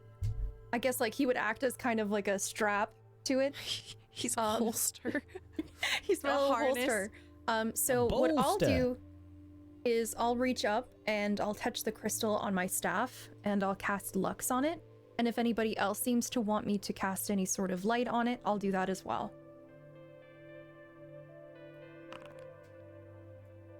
So I'll just take away the mana. If it's bright, I would assume it'd be bright enough to light the hole. But So we're only descending one floor, right? You'd probably fill up the area. Okay. All right. Iris and Bo begin to fly down. Bo becomes a sort of jetpack situation, and he's just kind of farting for propulsion, I guess, as he is sort of floating down with Irislyth. Yeah, you can start to see like roots kind of like poking out from the soil and stuff as you begin to descend. It is dark here aside from this light that you have, which has that stark contrast. It's like when you turn on the flash on your phone and it's like, oh, that's horrible. Everything has that extreme contrast as you begin to descend. You see lots of bugs and stuff crawling on the walls as you begin to head down here. And then you hear sound in what sounds like a larger space down below.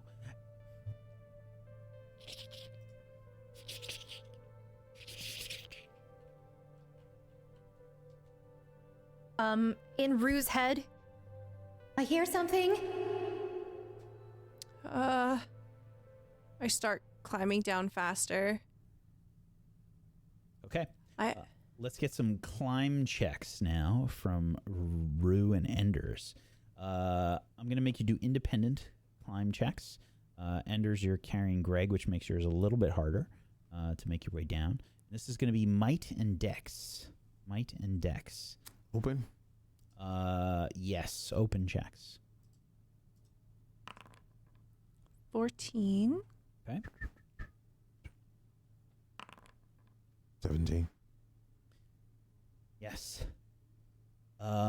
As both of you descend quickly to follow what Irislyth is saying, Irislyth, you and Bo sort of are just barely hovering above the ground that you can see now below you. And again, it's kind of like a rocky, more rocky surface here. And there's densely packed earth all about you. As you begin to shine the staff around, you think at first that there is a different wall here, but you realize that there are indications that, in fact, this is the beginning of the route.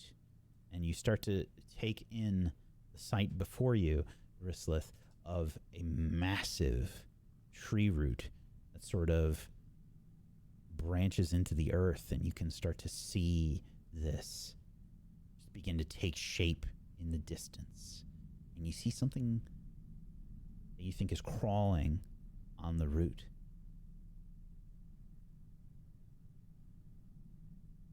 In the distance, maybe 50 to 100 feet away. Rue, I see something crawling on the root. Can you hurry up a little bit down there? And I shout down to Enders. Oh. I thought we got Iris. down. Okay. Oh. I'll basically start unbuckling myself once we hit the ground. I'll start running towards Iris. Looks like we've got company.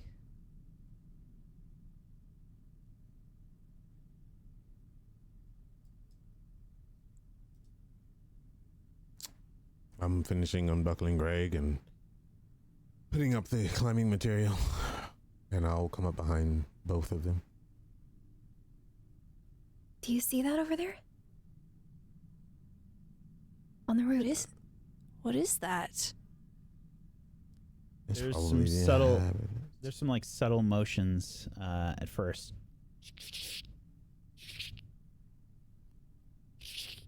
And then you see this thing that moves like fairly quick.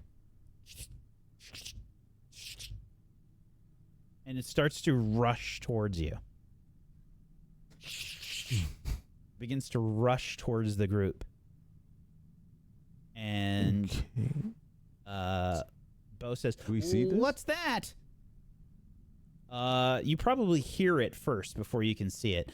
Irislyth's light is kind of pretty bright. You know when that thing happens when you're like in a really dark place and then you've got one thing that's like super bright and it's kind of like really contrasty in the immediate vicinity, and then it kind of fades off like really quickly.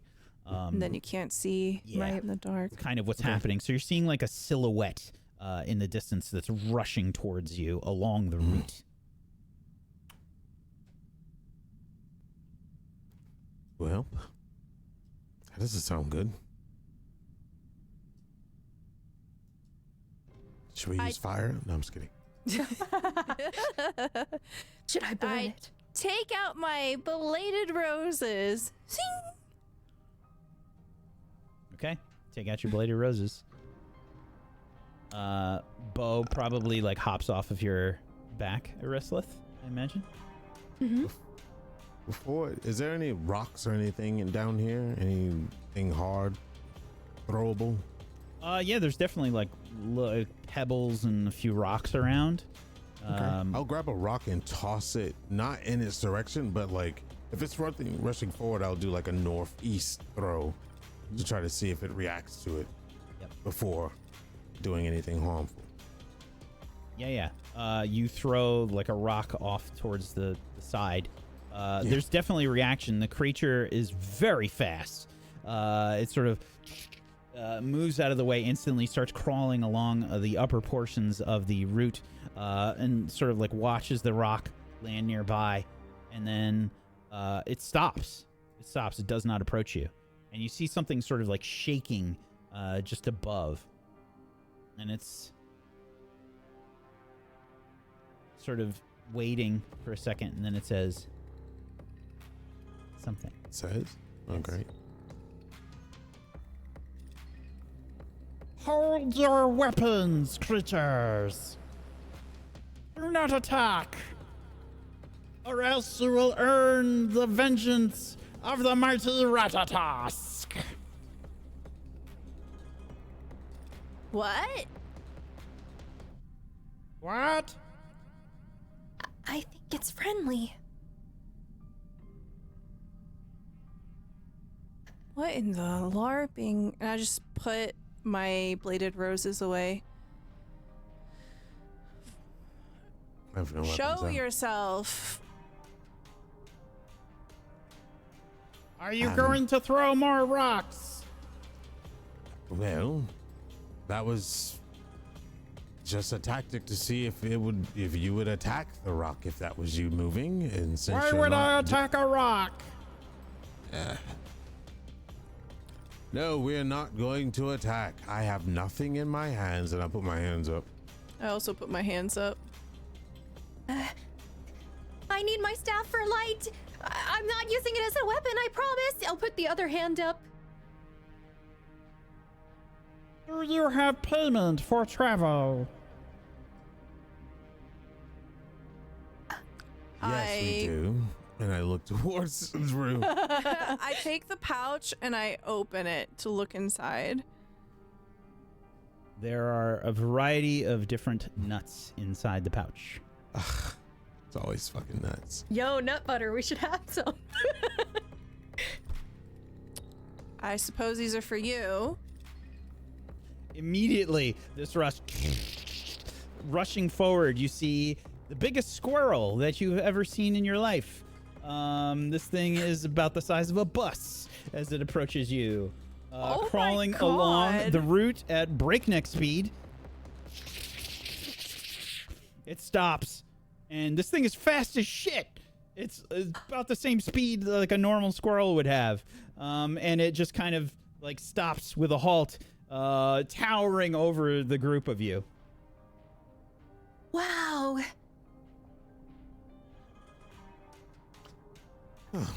I see you have brought payment, small creatures. But you do not look like Luminara.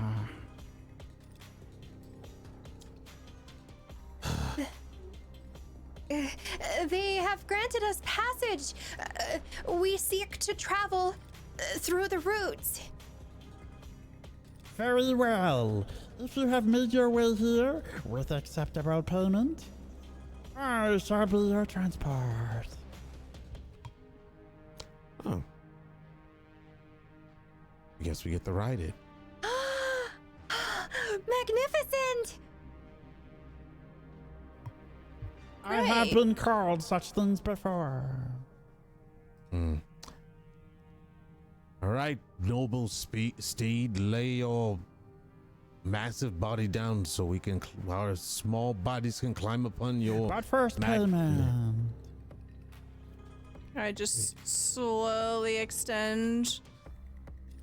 Yeah, it's a little like hands size comparatively. Like, mantis hands? yeah, they just like reach out and they snatch the little, they snatch the pouch, like, and they're not. Like, this isn't like a bounty. That's like this big. Yeah, the pouch is like a small. It's like a coin purse. It instantly eats them like in half a second. The pouch. Delicious, my favorite. Very well. Climb on top of my soft fur. Okay. I jump happily on. climb. Yes. Oh, how exciting! I climb. I specifically lay on my back and tie myself to the squirrel. Like I'll use the fur to make a knot. And just lay there. Very well. hold on for your lives. And then Yep. the fastest fucking acceleration. And it's a horrific ride. It's a horrific ride. Like this thing, I mean, the Ratatosk is bouncing all over the fucking place. And it feels like you're riding a bucking bronco, basically, as the fur is quite soft, but fucking you begin to fly through the roots. And it's like also pretty dark aside from Erislith's staff. So it's like you might like feel something like whiz past your head, like a low piece of the cavern or something, and it's just like, holy shit. Like this creature is not paying attention to like your height or anything, like how you're laying down. And Enders absolutely has the right idea.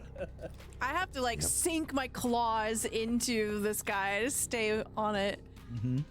Yeah, I think because I'm trying to hold my staff, I'm also like trying to grip onto the fur for my life. And I think at this point, probably Bo is trying to help me stay on because I'm just being thrown all over the place. It's the bucking bronco. Absolutely. You're traveling at ridiculous speeds. This guy is hauling ass. You're probably going at like 70 miles an hour in this cavern or something. So like, it's so terrifying. My tail is so bushy. You've never seen my tail more bushy than it is right now. Yep. You are hauling so much ass through this space, and it's like pure fucking chaos as you are making your way through. And it looks like the Jeremy Clarkson meme, like, like everybody's cheeks are flapping as you're trying to hold on for dear life. Let's get some rolls. These can just be open checks.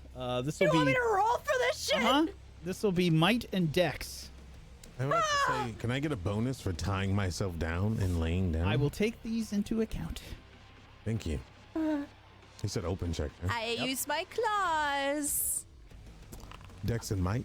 9. 11. All right. Can I re-roll? Why? Because I don't want to fall off. No, I mean, what is giving you the option to reroll? I would love to invoke my trait of cat and just like really sink those claws in. I'm a cat girl. I got claws. I don't care if I'm hurting this thing at this point because I either sink or swim. Sure, I will accept that. Yo, let's go. Okay. I rolled a 7, but I'm gonna go ahead and use lucky 7 here. So I think I'm about to fall off, but Bo kind of readjusts me. I'm gonna replace that 2 with the 7 to make it a 12 roll myself. Okay. Oh my god. Unfortunately, the reroll for Rue did not go super well. I rolled the exact same thing. Ouch. Ouch. Goodbye, everybody. Rue is starting to fall off of Ratatosk here. Is anybody doing anything? Can see if I I can- do something? I'm looking through all my spells right now. Can I do something to save myself? You can always Oh. try. The smoke bomb. Okay. I would love to cast acceleration on myself.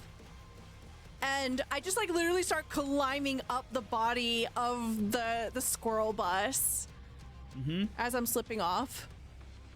Okay. I'm going to say this is another Dex and Might check. Spend the mana for the mind points for the acceleration. Yep, I did. And you said might? No, Might and Dex. Okay. Jesus Christ. Oh, shit. I hate this game. Get me out of here. What the fuck? I want you to know that I've been playing TTRPGs online for almost 7 years now, and this is canonically the worst game I've ever been in. My mic keeps turning red because I'm... I rolled a 6. Yep. I rolled a 6. Excellent. Yeah, Rue is falling off Ratatosk. Anybody else trying to do anything? gosh. Okay. Can- In here is made of earth, right? Yep. Okay. As she's rolling, how is she falling? She's starting to just like slide off, and you can see like her hand kind of goes flying, like she was digging her claws and not worried about that. But like Ratatosk like sort of bounced Rue around, and her claws just come like unhooked. Okay. Well, I'm gonna try to do something. It may hurt a little bit, but hopefully it knocks her back on. I'm going to try to measure. I know he's going fast, so I have to lead this instead of like doing it immediately. I'm gonna lead and cast Terra and try to form a block that can time it and knock her back up. It will probably hurt, but That's okay. Okay. it's better than you being left behind. Yeah, enough. I'm okay with taking some boo boo.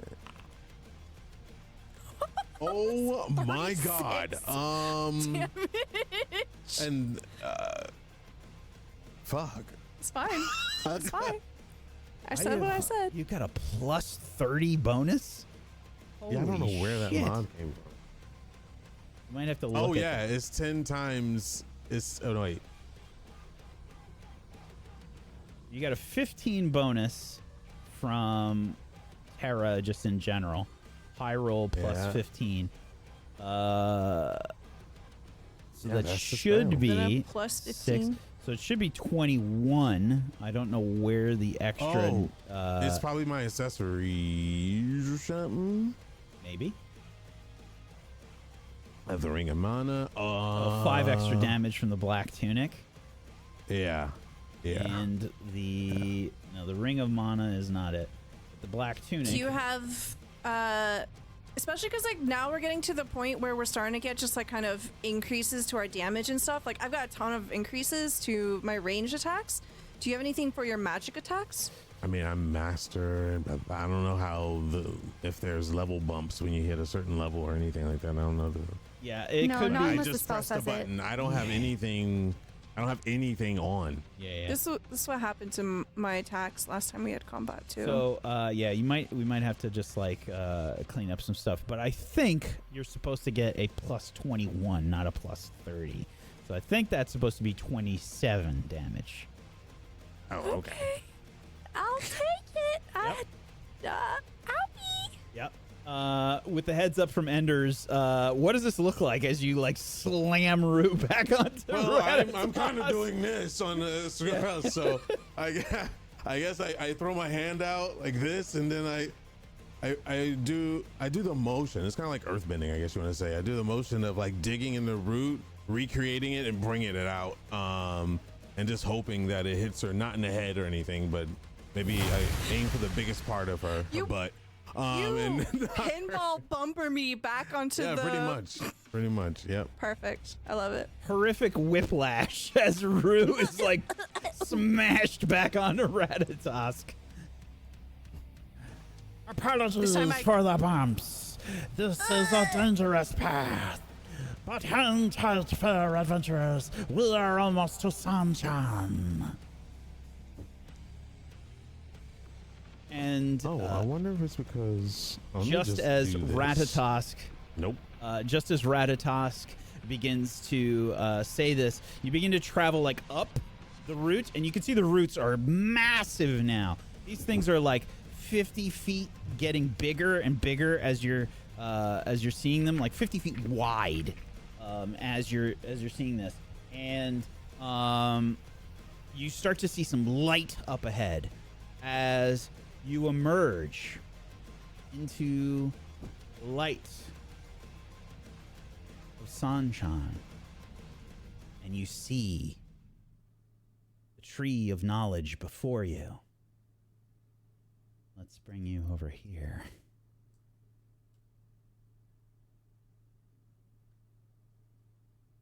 Will that actually work? There we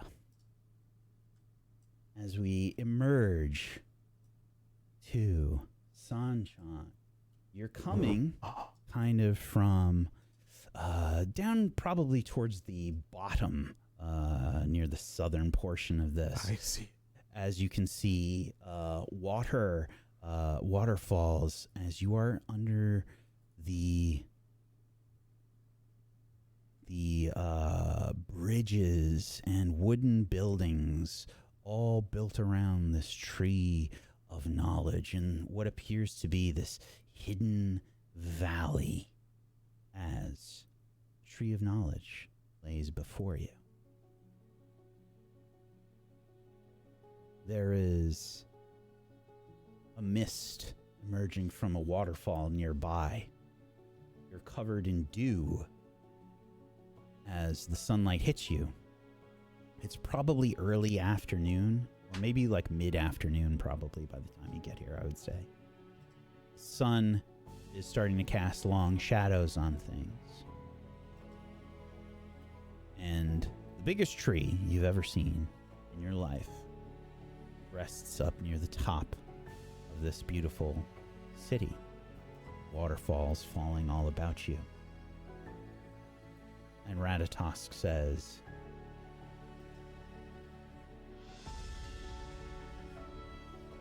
Gaze upon it, adventurers. You see the tree of knowledge. This is a sacred place. I hope that the journey has been a memorable one, but this is where we must part. For I am not allowed to stay long in this place, except for bathing, food, and the occasional purr. Yep. With that, I will untie myself and get right off. Thank you kindly, Ratatosk. We'll remember your kindness. As I slide off of this creature, I essentially just incredibly wobbly. I have like a big bump on my head.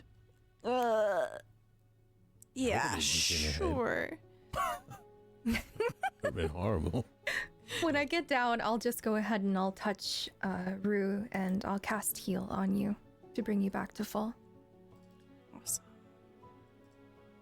as you begin to dismount from Ratatosk, he drinks some of the water from the nearby lake and then runs back into the hole nearby and leaves you in sunshine. As we switch scenes, we find a different site in the cold tundra of Itessa, where we find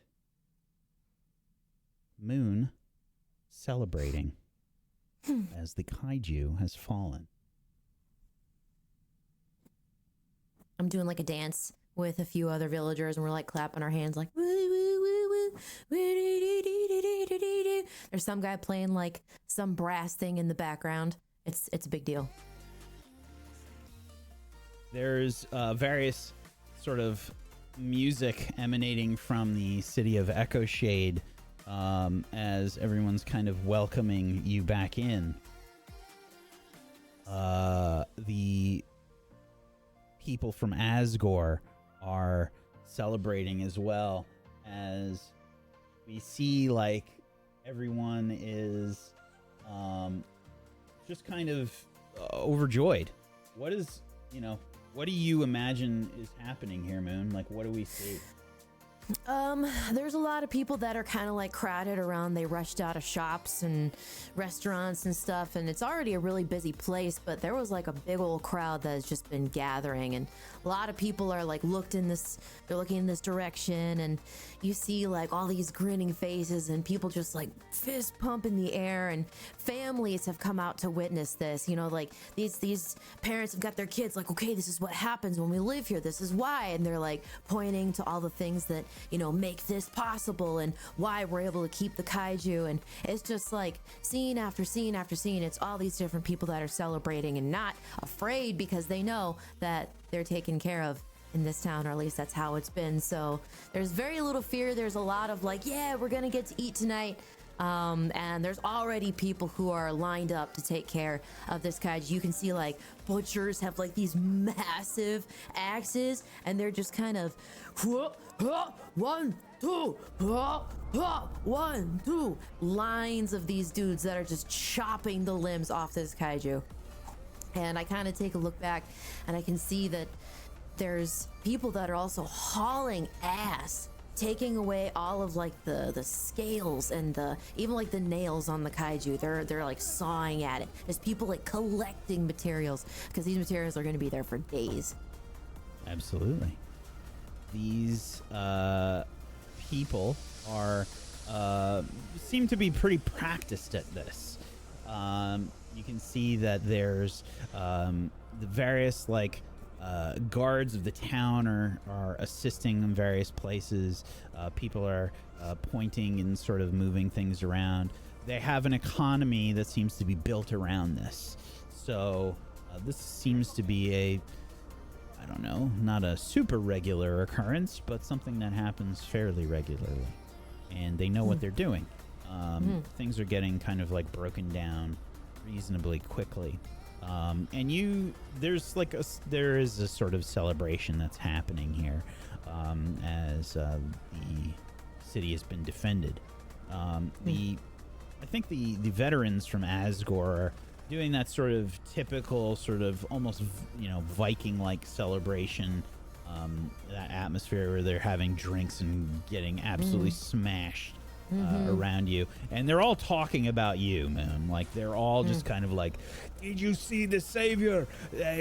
Basically fought the kaiju alone. We hadn't even arrived yet before she was. It looked like what was that attack? It looked like you sent energy out from your sword. It was magnificent. No. I wasn't able to do it without the help of my friends over here. And I gesture towards the other Vikings who survived, especially that one over there. And you can see the one guy in the background who's like super hurt with all his limbs like broken. He's just like, eh. You hear bones cracking like as he's waving, like. Like even the thumb like is bending the wrong way, like I can do it because I'm double jointed, but the thumb's like bending like yeah, I just kind of like wave it off, it's not a big deal. So there's much partying to be had. Everyone seems pretty enthusiastic about all this. I imagine that this is probably like, this isn't your sort of typical tavern or pub situation that's happening. A lot of the stuff in the celebrations are happening outdoors. And there are people sort of milling about trying to get a look at you. I think a few people are probably, questioning like, oh, who took it down? I heard Savior Muhn is here. And stuff like that. And there's no real, Muhn, do you remember destroying the tower? Yeah, a little bit. Yeah, it feels like it happened a week ago, but yeah, I remember. At least I think I do. As you're partying and stuff here, there's something that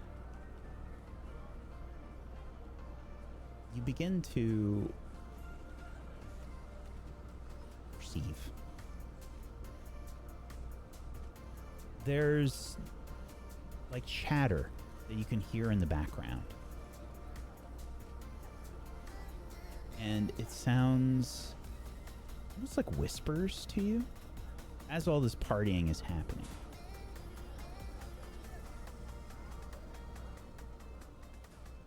And I'll leave this up to you how you think this comes across.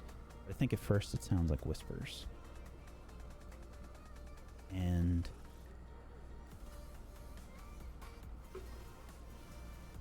some of the chatter sounds like this is going on while everybody's partying, while people are doing this. I can't believe how strong she Where does she get hold of that strength? Is there weapons? What is going on? I've never seen any attack like that before.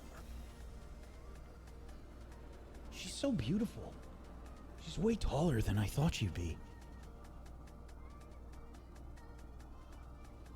I'm like sipping my beer, drink, whatever, what have you, just kind of casually listening in, and somebody's talking to me and I'm like, yeah, and I can still hear something behind me, so I'm trying not to be too conspicuous about it, but I don't know why I'm able to hear these extra whispers all of a sudden. I don't know what it is about kaiju. I know we're well protected against them, but it seems like they're becoming more frequent. Frequent attacks on this city. It used to be once every few months. Now it seems like it's every month. Ever since the war started. It's been a long time now. What should we have for dinner today? I'm so hungry. I put down my drink and I look behind me. Oh,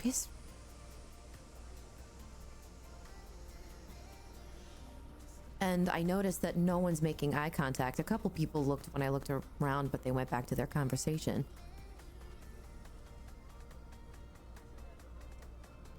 And then I turn around to the person who I was talking to, who they look kind of bookish and they're excited about stuff, but they're very like, oh, well, how did you make your way to Atessa? And I'm, excuse me, I'm so sorry to be so rude, but I actually have to leave. I have a meeting, and I kind of make a dash out of the pub.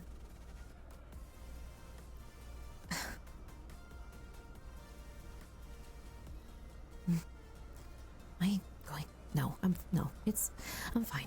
It's just a conversation. It's just weird conversation. It's okay. And I'm outside now.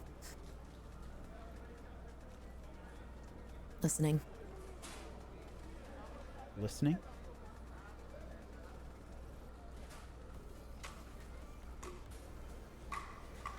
Well, what are you listening for? The voices.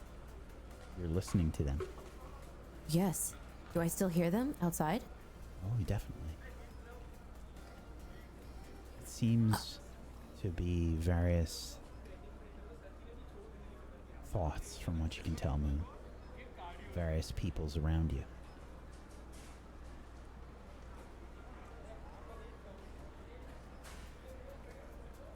I watch people walk by me. I'm always a little And hesitant to eat the kaiju. I'm worried that they're poisonous. I know it's stupid. We have really excellent cooks here, but just, I don't know. It irks me. I'd rather have some fish. I bet the fish here is really good. Ooh, let me get some fish.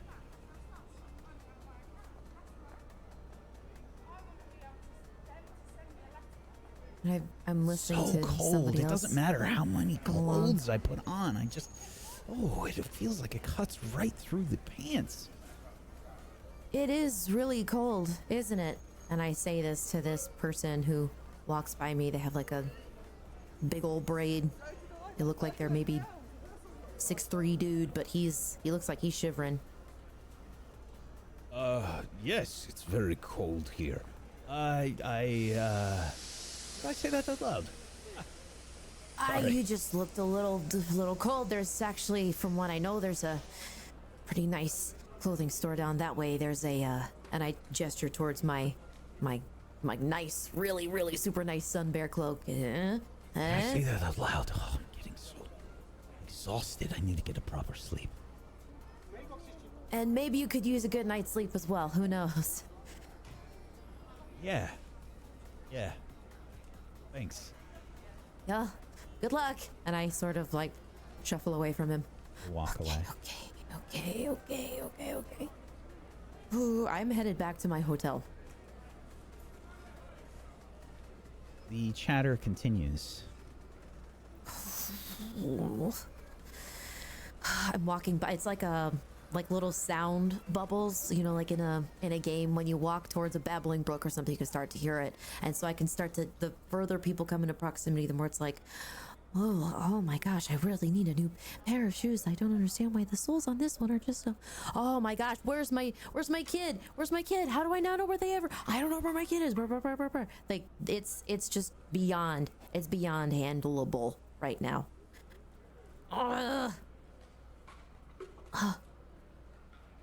As you are walking, Moon, you also begin to see some strange things.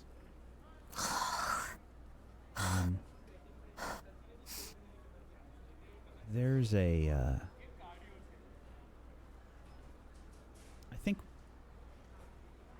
I don't know if I'm the only one that does this personally, but sometimes I'll think about,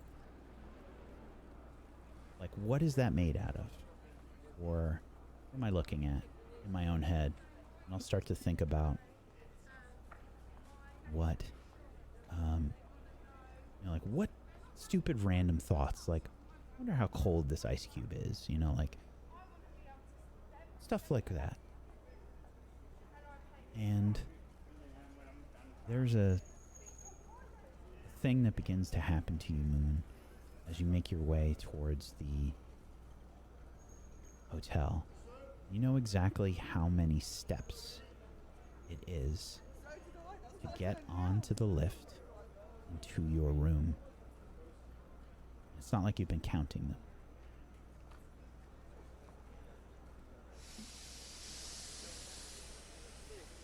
And as I get to the lift, I look down at my feet. 230. Exactly?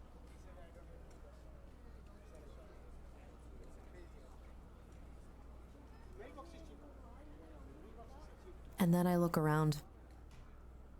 Is there anything else that I recognize or that I might know about this situation that comes as a surprise to me?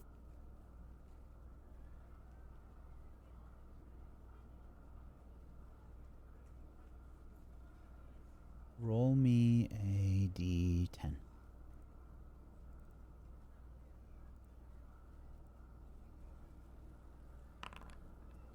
Two.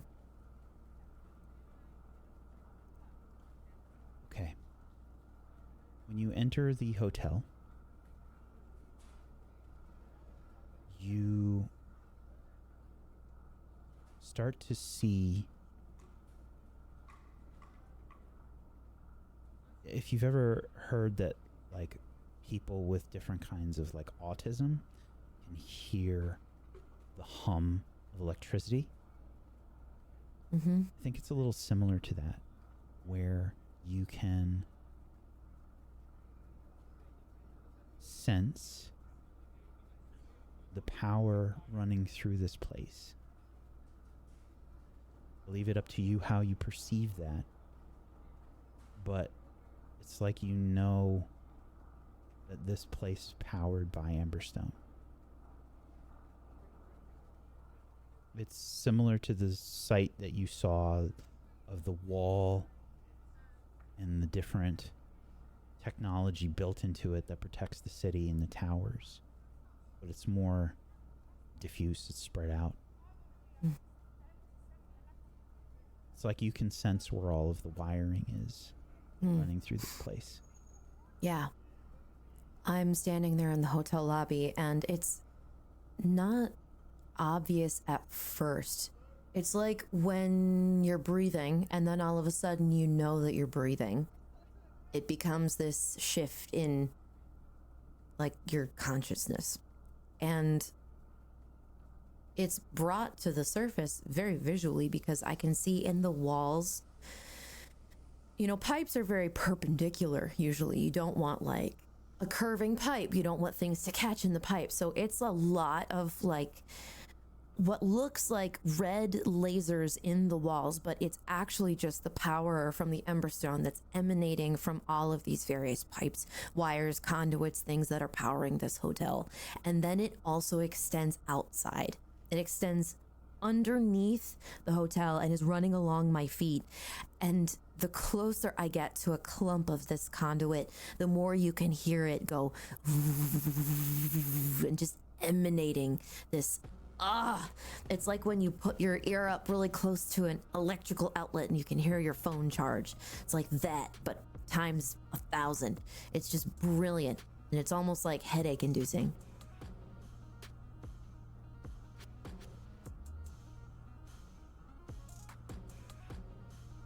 You're standing here. Once again, you hear that voice. It sounds like it's nearby.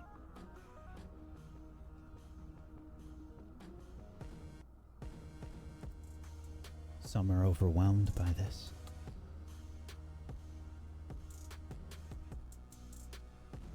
It takes getting used to.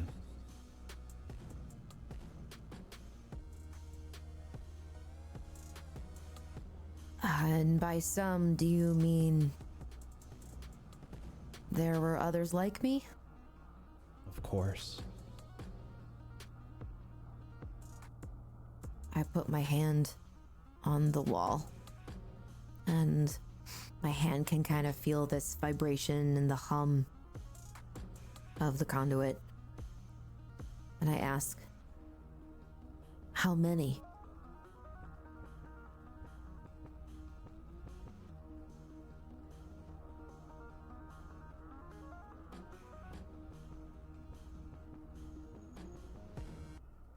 It is difficult to put a number to. But more than the stars in the sky.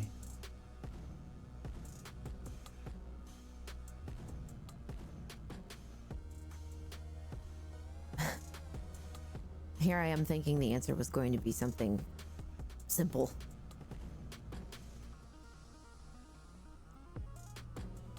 I'm just talking to myself in a hotel lobby. I take my hand off of the wall and I start to move towards the elevator, up towards my hotel room. And I'm kind of walking along the path of like the pipes underneath, like in the floor. Cords and cables. Like some of them are super thick, some of them are very thin, like spaghetti. But I can see the power in absolutely everything. And it's not just the walls now, it's extending to the machines, like vending machines. It's extending to the things that speak to you when you want to sign into the hotel. It's powered everywhere.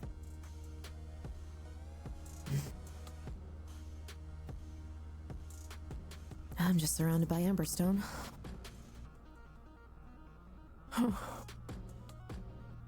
Not great. And I hit the elevator button. And wait.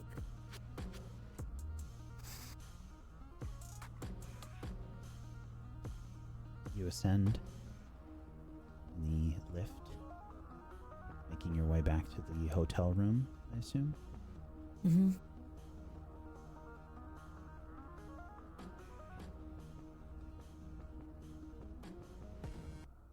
Do you want to listen? I am not at a point where I have a choice. I'm in the hallway, and as I'm passing these rooms, You always have a choice. these other suites. I need to be very, very clear about that. You always have a choice. That is news to me, and I'm talking to myself in this hallway. That is news to me.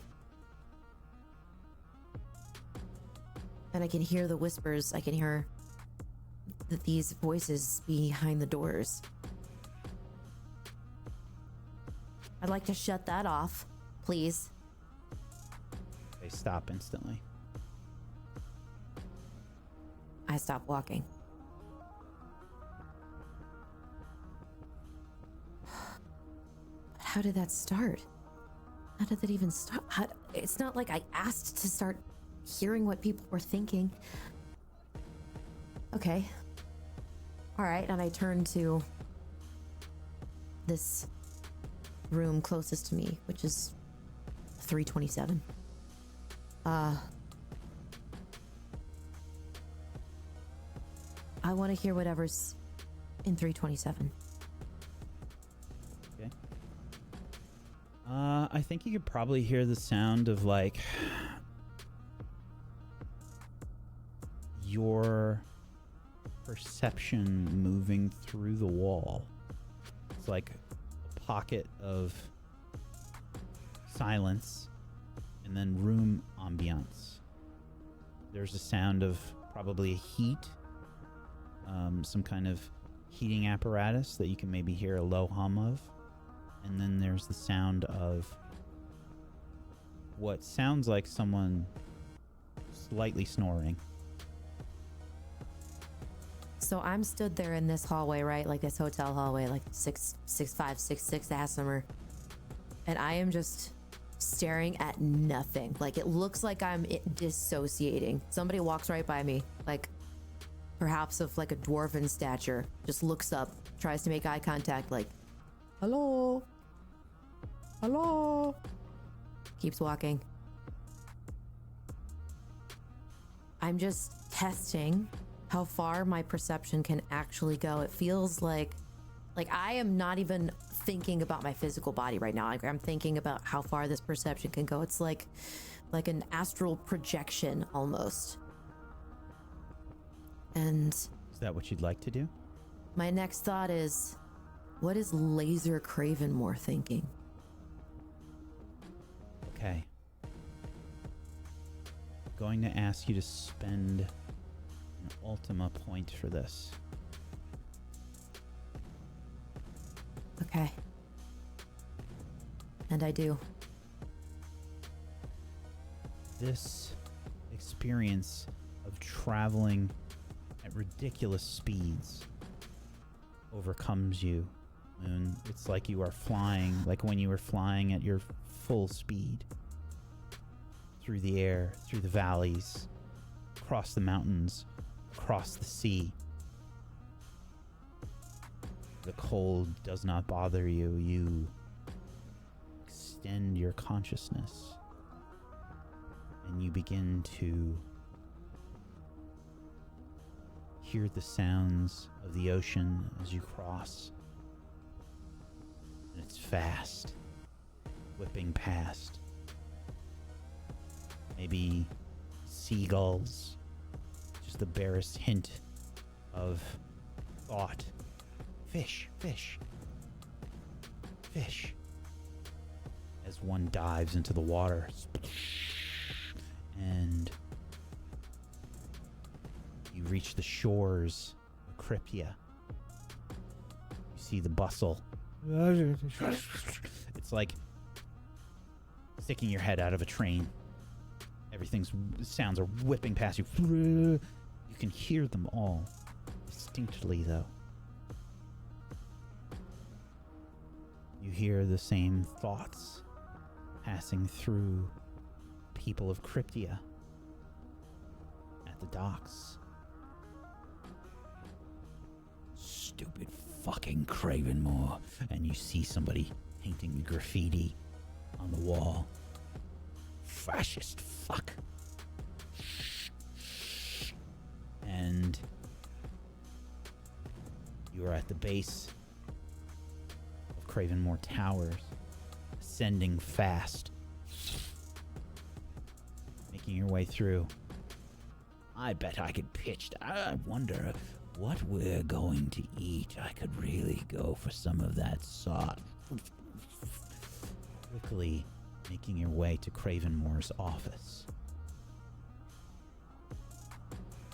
Inside, Cravenmore is speaking on some kind of device. It looks a little bit like a walkie-talkie, but it's not quite the same. It's probably a bit bigger, maybe the size of an iPad. And there is a screen on it, speaking to someone. And you listen to Cravenmore's thoughts. Now you listen to me, you fuck. I thought we had an agreement. I thought you were going to be in charge of the fucking savior. What is she doing in Cryptia? I thought you had a plan. I thought you had some kind of an idea of what you were doing. But listen to me. She was here. She almost took down the fucking building. Of course, I held my own. but she repeatedly rebuffed my sexual advances. And that was unacceptable.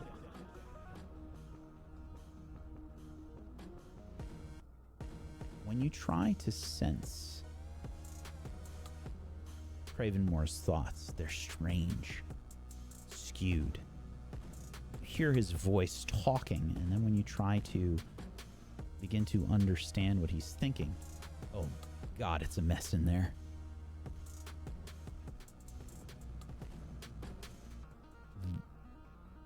It's a cacophony of sexual escapades and narcissism, and I'm not gonna roleplay all of that out because it's disgusting. But there are a load of various scenes that Craven Moore has worked out in his head of, well, escapades as well as trying to think about what you were doing in Cryptia. What was she doing here? This fucking asshole Cross. It promised me the world. And I expect the world, goddammit. Tim Cross. And I'm immediately like, whoosh, like snap back to reality. And I'm back in the hallway. And there's like this, like my eyes are kind of crusty. I don't know how long I've been standing there. But I heard about Tim Cross, and that was all it took to bring me back to where I was standing, which is, I was like, oh, no, I wanted to know what else he was going to say.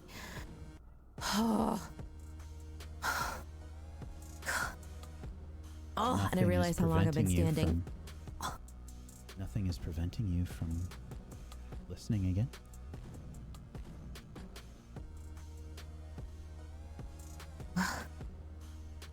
And I hear, nothing is preventing you from listening again. And I say, look, I don't even know how long I've been standing here. I need a bath. I need to sit in some hot water and think. A few seconds. A few seconds. Feels like it was like a week.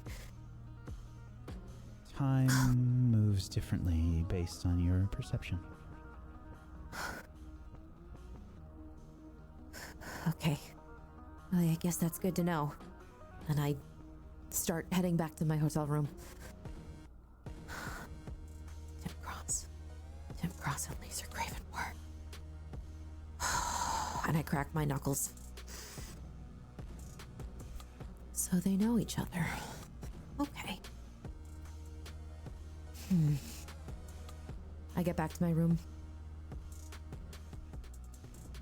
I use my key card. I open the door. Are you interested in learning more about the anomaly of Tim Cross?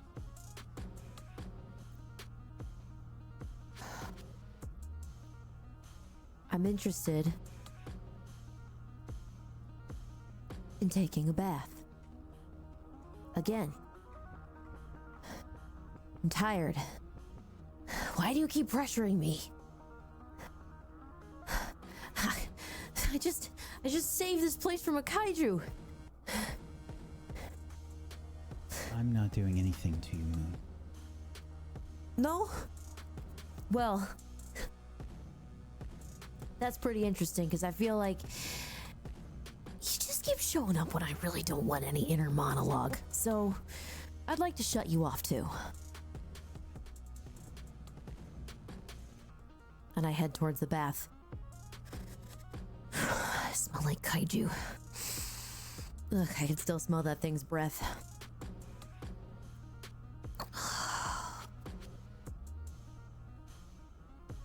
And I spend an ultimate point.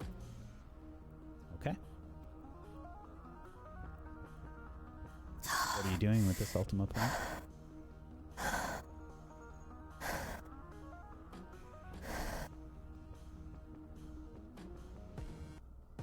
I want to find Tim Cross.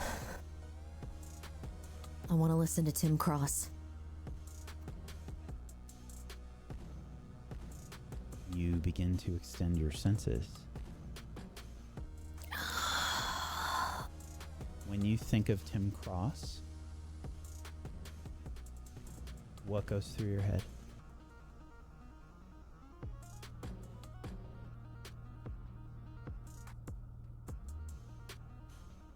Locate Tim Cross. How is Tim Cross represented in your head?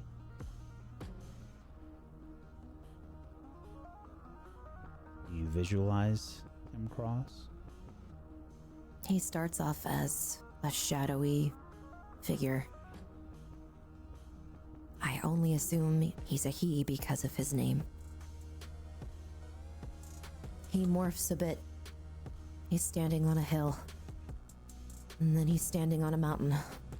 And then that mountain is a kaiju, and he's on the back of a kaiju, and I can't really place where he is, or even if he's on some kind of terrain, he just is this morphing, amorphous blob with glasses. Okay.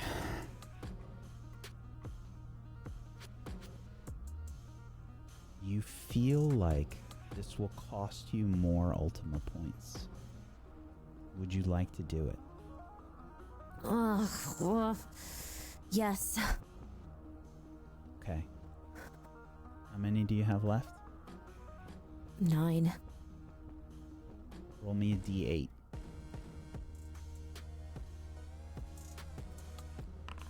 6. Moon. When you start to think about Tim Cross, you visualize him as you did. And you know the symbol, the Da Vinci Vitruvian Man? Mm-hmm. Tim Cross begins to sort of do that in your mind.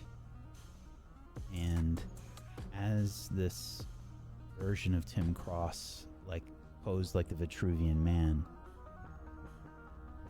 have you ever folded a piece of paper a bunch of times, cut someone out, cut like a little person out, and then you unfold it and it's like a whole bunch of people? Mm-hmm. Tim Cross begins to spread out like a line of those people, and it starts to get overwhelming. People begin to spread out over and over and over and over and over and over and over and over and over and over and over and over, and Tim Cross just keeps repeating over and over and over and over and over and over and over. And they all look a little different, but kind of the same.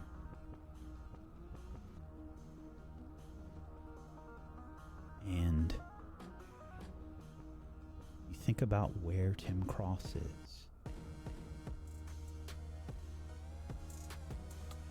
And there's this weird feeling that you have that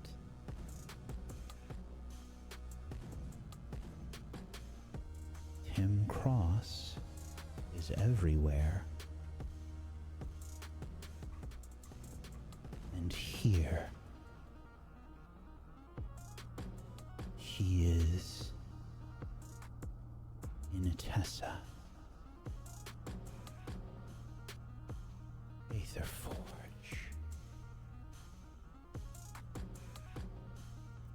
涙の色はエメラルドブルー宝石みたいに光ってる流れ星を見上げていたあの夜もふ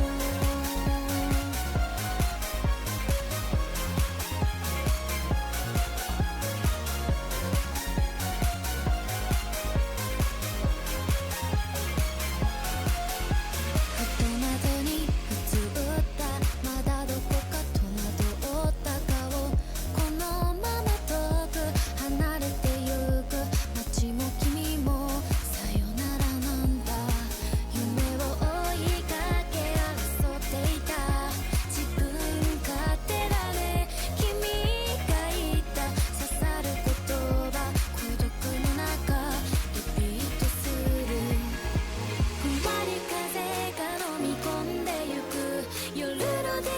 車が心地よくて